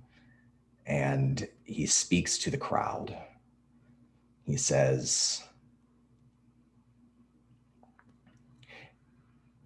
there will be no civil war in the Reach. The war's sole battle was fought and won today in Hornhill. The kingdom of the Reach is now under the control of King Blackfyre. Lord's Peak, Hightower, and Great Lord Tyrell. Today, you each have a choice, the most important, perhaps, of your entire lives. You can save the lives of small folk in villages in the Reach. We can say no to civil war, and we can all unite under one banner. If we do not, the Reach will burn as the Targaryens and Blackfyre armies descend upon it, us at each other's throats, brother killing brother, fathers laying their sons in the dirt, and I will have none of it. So this is your choice. Lord Peak, will you submit your armies to service of King Blackfyre to be bannered to House Tarly until the time that this war is over? And when it is done, your armies, your castles, your freedom will be returned to you, and you will be treated well. Do you relent, or do you choose death? He takes a couple of moments, if you let him, and he's just struggling, finding what to say. And then he manages to splutter out, "You can't."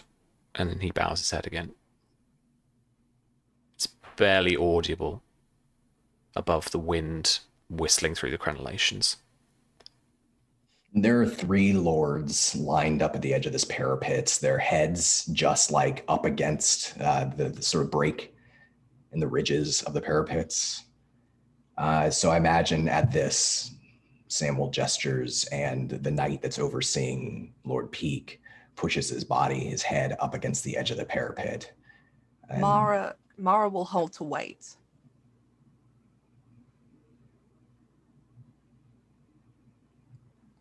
We're going to be responsible for killing her fiance. And she's saying this so quietly that only Samuel can hear. It will be one of us. We pass the sentence, we swing the sword. And she looks down to Heartsbane in his hands and opens up her own palm. Of course, you're right. And he lifts and holds the flat of Heartsbane and offers Mara the hilt. Mara takes it, and it's still heavy for her, right? Heartsbane's a great sword. But being Valyrian steel, it's lighter. She can kind of just manage the weight in both hands as she kind of holds it along her side and walks along the parapet to Ellery. And she grabs him by the shoulder and pulls him up so he's sitting up and makes him stand and looks at him. This is your last chance. You wanted to protect my sister. Do it. Change your mind now.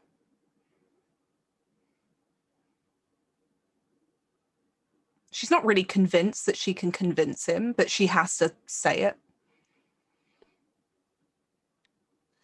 He actually looks up at you, and he's been avoiding Samuel's gaze, everyone else's gaze, until now. But he looks at you and he says, "You are making a mistake." And she asks the guards to bring him to his feet, so he's standing. She places the sword in front of her, puts her hand over it.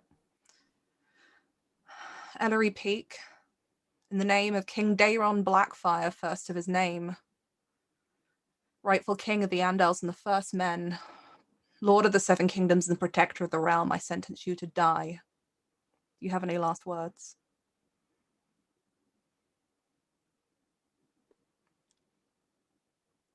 You are all making a mistake. She nods and she lifts the great sword. She can't swing it, but she takes it across the top of her vambrace, as she's seen Samuel do before, and levels it slowly at his chest. And she knows where the heart is because Marcy is a healer. She would have, taught her some stuff. And with the guards holding him in just one thrust, that's how, just with the sharpness of the blade doing all of the work, just plunges into his chest. Holds it there for a moment until that last breath is out, and then pulls it back. It's like the sharpest knife you have ever cut through meat on a dinner plate. It slides in, and Ellery takes his last breaths, and then as you pull the sword out, he takes a couple of steps back and he falls backwards off the castle wall. She watches as his body goes over, and she's shaking. She takes a deep breath, and everything in her wants to just throw this sword down. She was really hoping that she didn't have to do that. But she holds onto it, turns out to the crowd, and just forces herself to just give them that stern look, to try and hide this strange feeling that she now has. She's never killed a man before. And just tries to hide that under this projection of being imposing, of holding this sword, and walks it back to Samwell and hands it over to him.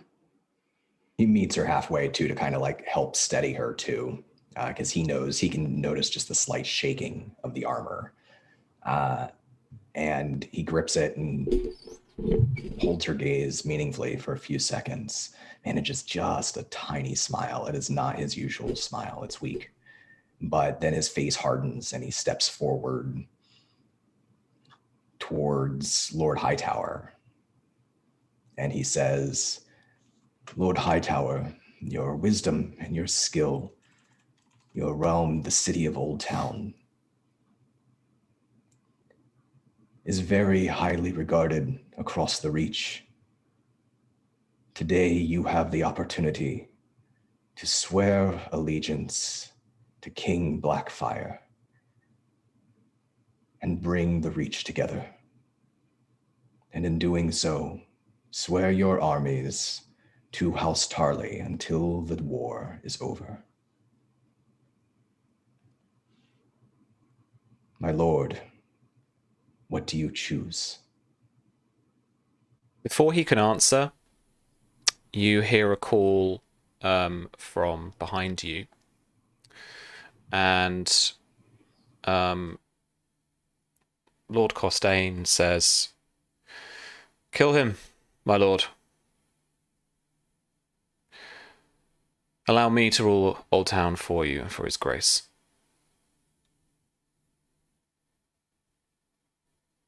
This man has not served the realm well. He cannot even fund an army that would come across Lord Blackfyre.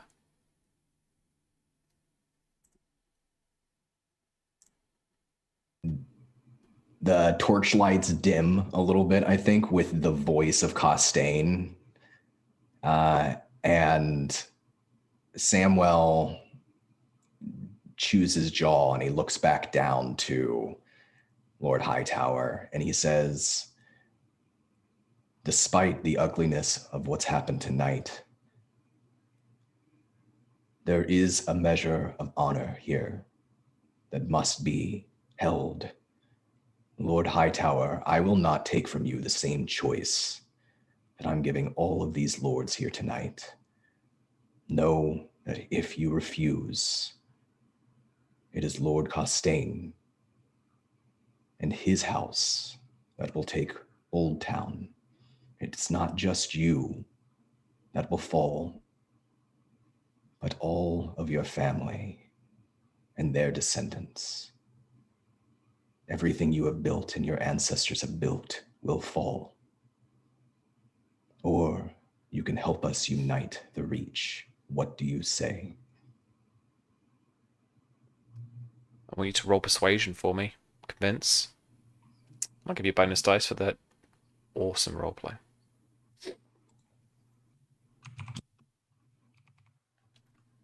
Maybe even intimidate, actually. This is intimidate. Intimidate? This is intimidate. I have one keep dice, but I'm trying to think, like, do I use it on Hightower or do I use it on Tyrell? I feel like I got to save it for Tyrell. Just to have a shot, right? Can I even have a shot? I don't know if that's even possible, but I'm going to try. Okay, so this is intimidate. A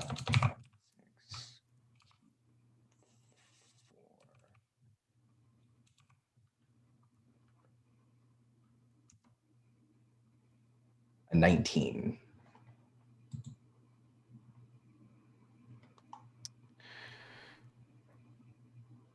He looks over to Lord Leo and he bows his head for just a second, but he looks up at you and he says, "Very well.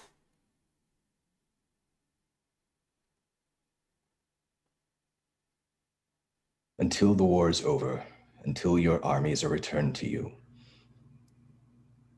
Lord Costain, you will help oversee Old Town to manage the treasury on behalf of Lord Highgarden, or Lord Hightower. Yeah. He gestures for him to be released and guided back to his family who are here to be looked over as wards, but to be treated well. If he has manacles and whatnot, they would be taken off so that he can be a little bit more comfortable. Cool. And then he steps forward towards the last of the three lords, Lord Leo Tyrell. He takes a deep breath and he says, Lord Leo Tyrell, I'm presenting to you simply the same choice as to everyone else here.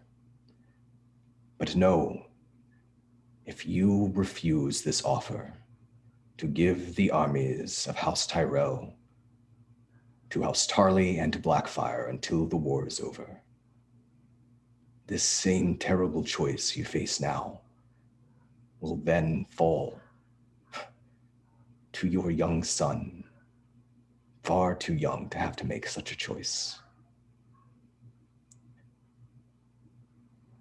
So here is your last chance, Lord Tyrell.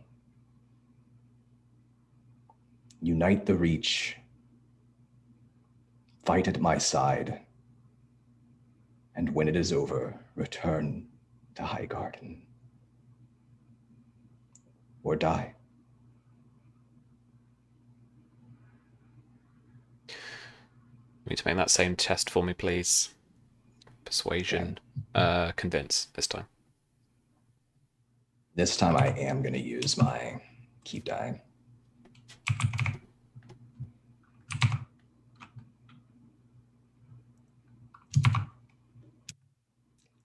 $22.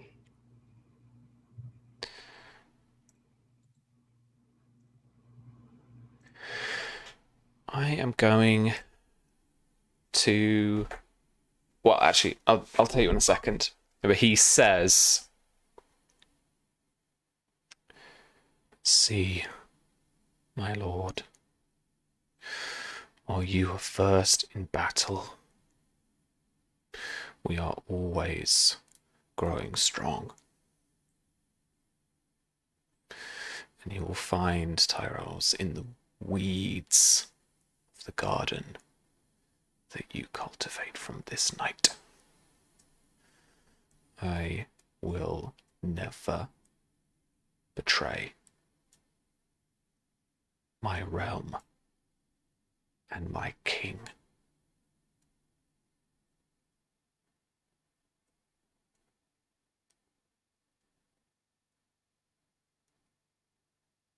I think it's Samuel's turn for his armor to shake a little bit in the cold at those words, and his gaze moves to Peter Tyrell and then back to Leo Tyrell.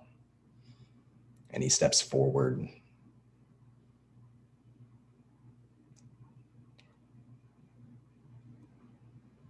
So be it, my lord. You are sentenced. And then he brings that sword up and swings it down fiercely at the man's neck. I'm going to burn a destiny point for him to choose the consequence of his own defeat. Okay. Before you bring the sword down, you raise it up, ready to strike, before you hear his lady wife scream behind you, "Wait!" He's hovering there in the air with a sword, and he slowly turns. He is a much better hostage than he is a martyr. Keep him, and you will have the Reach anyway.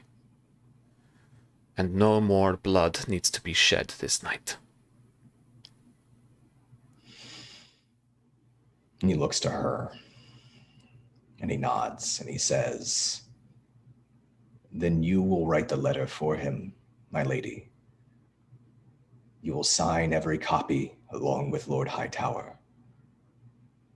And the letter of the Reach, now being in control of King Blackfyre, will be sent to every house in the Reach, so that everyone knows there is no civil war." And she very very slightly nods. Very stiffly. He sheathes Heartsbane without cleaning it, kneels down next to Lord Leo Tyrell, and whispers as he kind of unworks the manacles. You have a good family, my lord. They will be taken care of. And he removes the manacles, stands and gestures for him to be taken back to his family. And Lord Leo does so, and he hugs his son, and he kisses his lady wife when he greets them.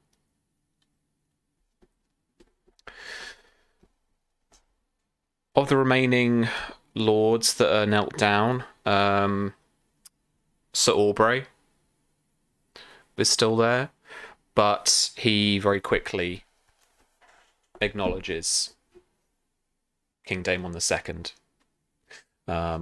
and he pledges his allegiance to the Black Dragon, and is taken out of manacles.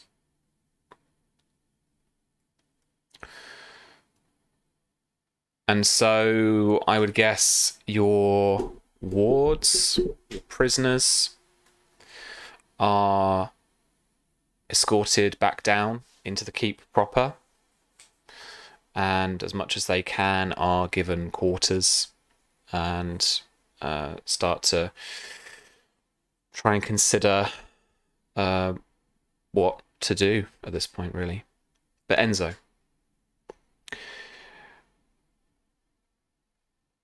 having escaped the castle,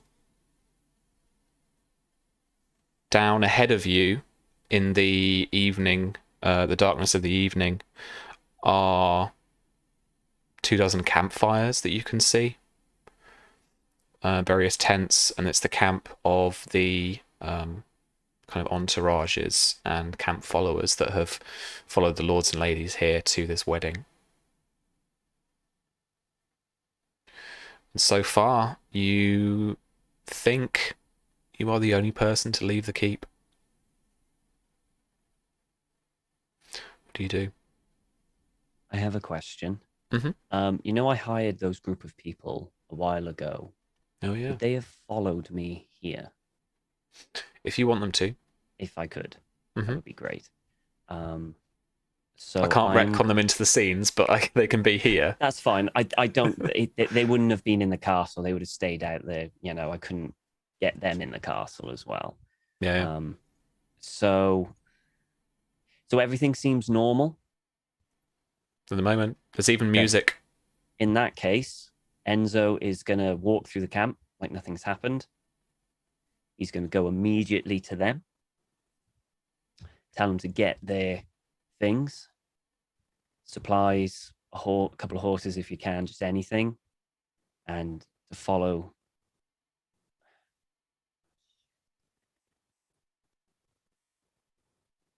And just follow him. He doesn't know who's on whose side, so he's just thinking about himself at the moment.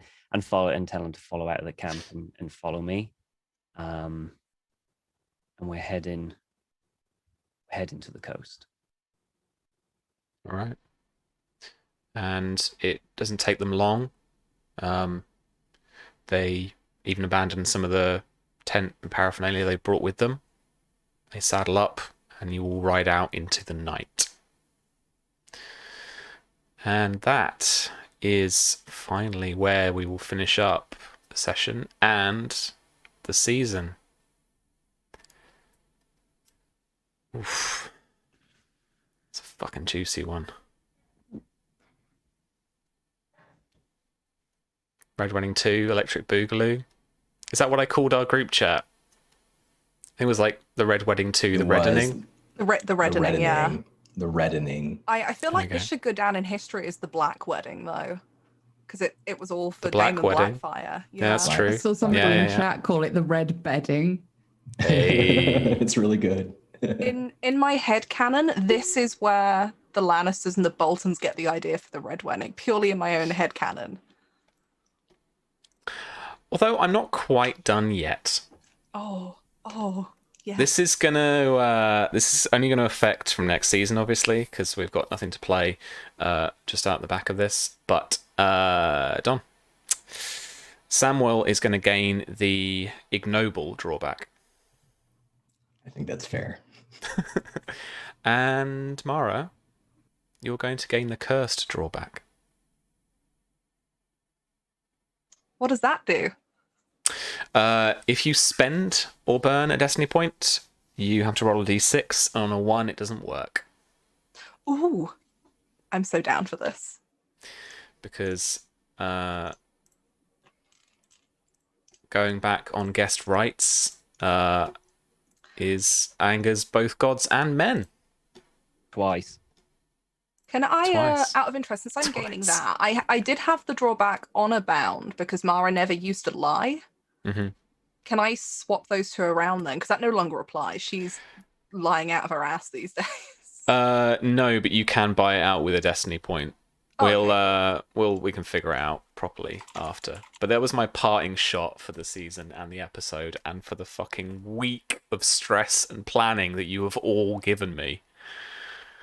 I've literally been a Sorry. week in either in the back of my mind or me sat at this computer like, oh my god, how is this gonna work? Don put it brilliantly earlier. I was just like, well, I'll see you ready in a couple hours for the clusterfuck and see how it all pans out. So yeah, I think we just have to be ready for the chaos. So it's a lot less chaotic than I thought, to be honest. Than I thought it would be.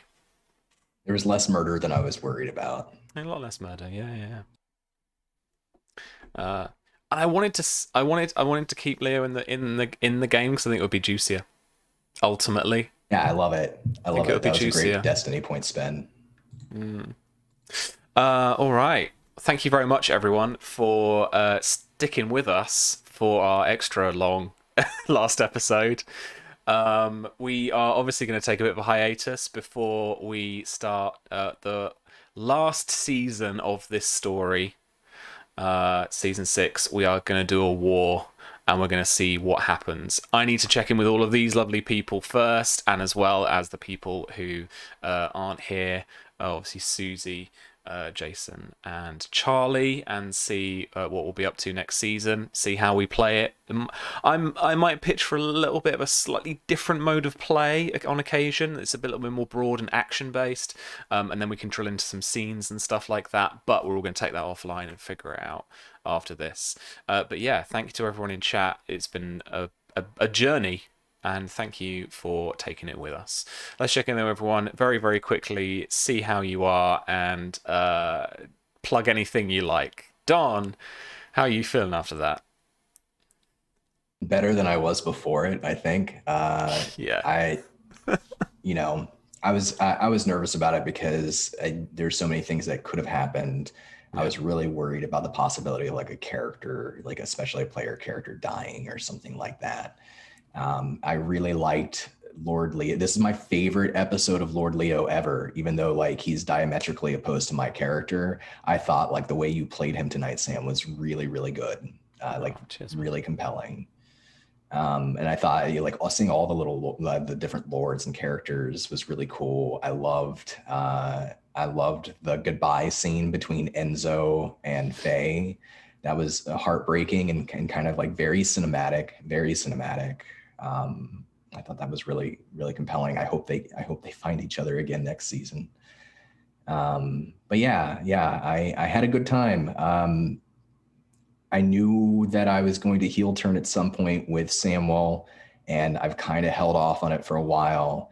But going into the final season, it sort of feels like YOLO. So we'll see all the terrible consequences that fall out from tonight. But I had a blast. I thought everybody's role play was great. I can't wait for us to be back and to see where things go from here. I don't have anything crazy to plug right now. I stream sometimes. I write games.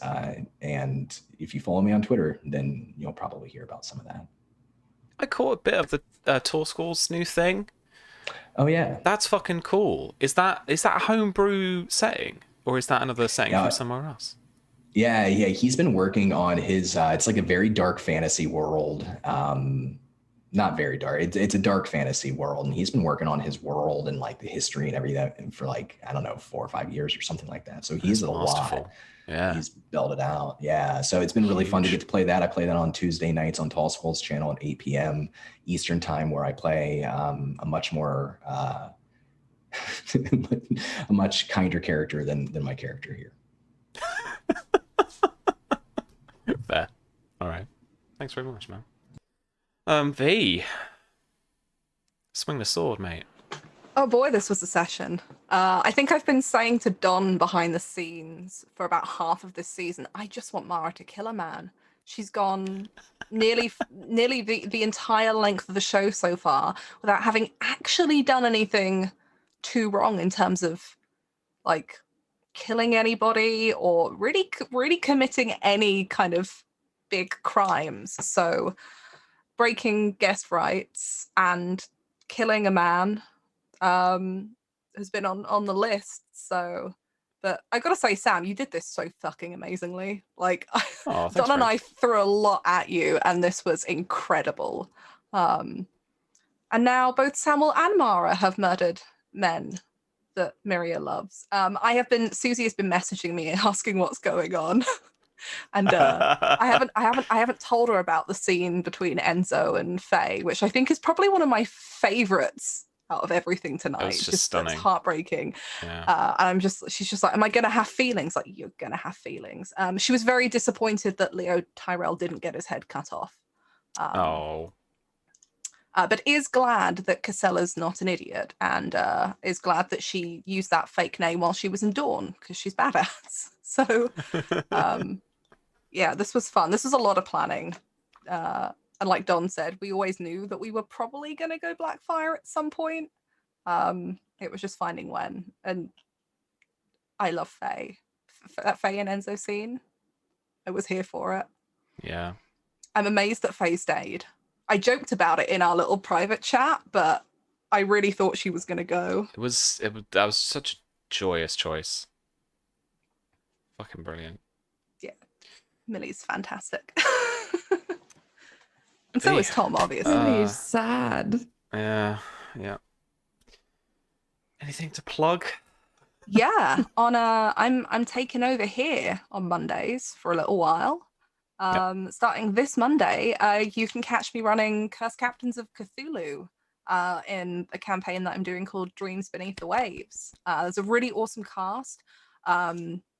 I'm going to try and name everyone, but we have Hamna, we have Noir, we have Belle, Lauren is on it as well, and I'm sure I'm forgetting somebody, Kurt, as well. So a bunch of really, really awesome role players and people, and I'm super excited. And that is starting at I'm going to say 7 p.m. UK, which is That's what 2 is on p.m. the EDT. marketing. Yeah. There we go. Susie will be proud of me when she watches this back later. So come and check that out. I think we're also playing some Curse Captains that Susie is running on Wednesday from the session we had to reschedule from last week. You're playing, yeah. In fact, these people minus Don are playing. Yeah, so you should. We're just a ridiculous, hopeless crew. So you should definitely come and watch that. Otherwise, I'm streaming on Tuesdays with basically everyone here except you and Don, and Susie's missing. Doing Phasmo, and Fridays is Sea of Thieves, and a bit of a self-plug. Very soon I'm going to be able to be opening up in the next couple of weeks to do freelance projects if anyone wants to hire me to help make TTRPGs. Hire her, she's very good. I'm very sad that she doesn't work for me anymore. Oh, I feel bad, Sam. You should. There is much kidding. guilt. But yeah, so if you're making an RPG or know anyone who is, hi, hello. Give it a couple of weeks and my commissions will be open. Nice one. All right then. My Bluetooth is telling me my battery's low, so we better wrap this up quick. Sorry. Millie, hello, friend. What a gorgeous scene, honestly. Just blew me away. That was rough. That was really rough. Well, I mean, what could she do? Given every choice she's made up until this point, it's either leave and drag her people into a fight they know they can't win. Yeah, or stay here and see what she can do from within. I'm really interested to see what you do next season. Yeah. That was rough. Because we didn't think that was going to happen. Like, I've been given a heads up about some stuff, but I didn't think it'd go that way. Yeah, I was just hoping to get a shag, but no, got the opposite of one of those is what happened. Yeah, this is going to be interesting going forward. I'm genuinely, she's going to be broken. This is just like all her nightmares came true behind that door, and then he came in and then left. Yeah. Like every other man in her history. Yeah. That's rough. So I'm going to need like a cigarette and about half a pint of whiskey after this, just to be like, whew, I am joking, drink in moderation, kids. I feel like we need an after the fire this time around. Yeah, we do. We should chat. So we should have a season chat and debrief. Yes. Anything you want to plug mercilessly? I mean, not really. Phasmo on Tuesday is a fucking riot. I'm having so much fun with that. I would play that with these guys forever if I could. Which I can, I suppose, technically, unless they delete the game. Yeah. As long as they want to. So yeah, we have a lot of fun with that. So come along on Tuesday and check us out. I may not be streaming it from my channel. I probably won't be streaming it from my channel, to be honest, but CZ and V both stream it, and Tom sometimes streams it. So we'll see what happens. Yeah, fair. But in the meantime, you can just follow me on the Twitters. That's where you find out stuff. Lovely. That's in chat. Tom. Hi. We should do a runner. What? Should do a runner. Had to. Yeah. Had to. Did you though? I really did. If you look at it, it's. I mean, you've all given me really, really good jumping off point from next season. So if you look at it at Enzo's point of view, he did kind of kill. I mean, he didn't kill two, but he's going to say she was like, 2 nights. Yeah, I've made a deal. You'll be fine. Yeah. Yeah. Coward. Not, I almost screamed that at him as he was running away. And I was like, oh, that's a bit much. Yeah. Should have come with him. Instead, you're just a hostage. Done a runner. In a poor little room. Oh, just a hostage. Just a hostage. You've seen what I can do. Don't you fucking challenge me. Oh, it's an impossible situation. Oh, here we are at their wedding. Yeah.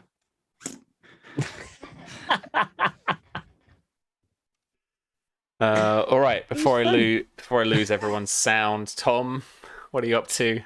I'm doing nothing. No, I do Phasmo on Tuesday. I'm on this Follow Black Cats Wednesday, and then whenever the after the fire is, whenever that. But yeah, most of the time on Tuesday, I'm playing Phasmo with these lovely people.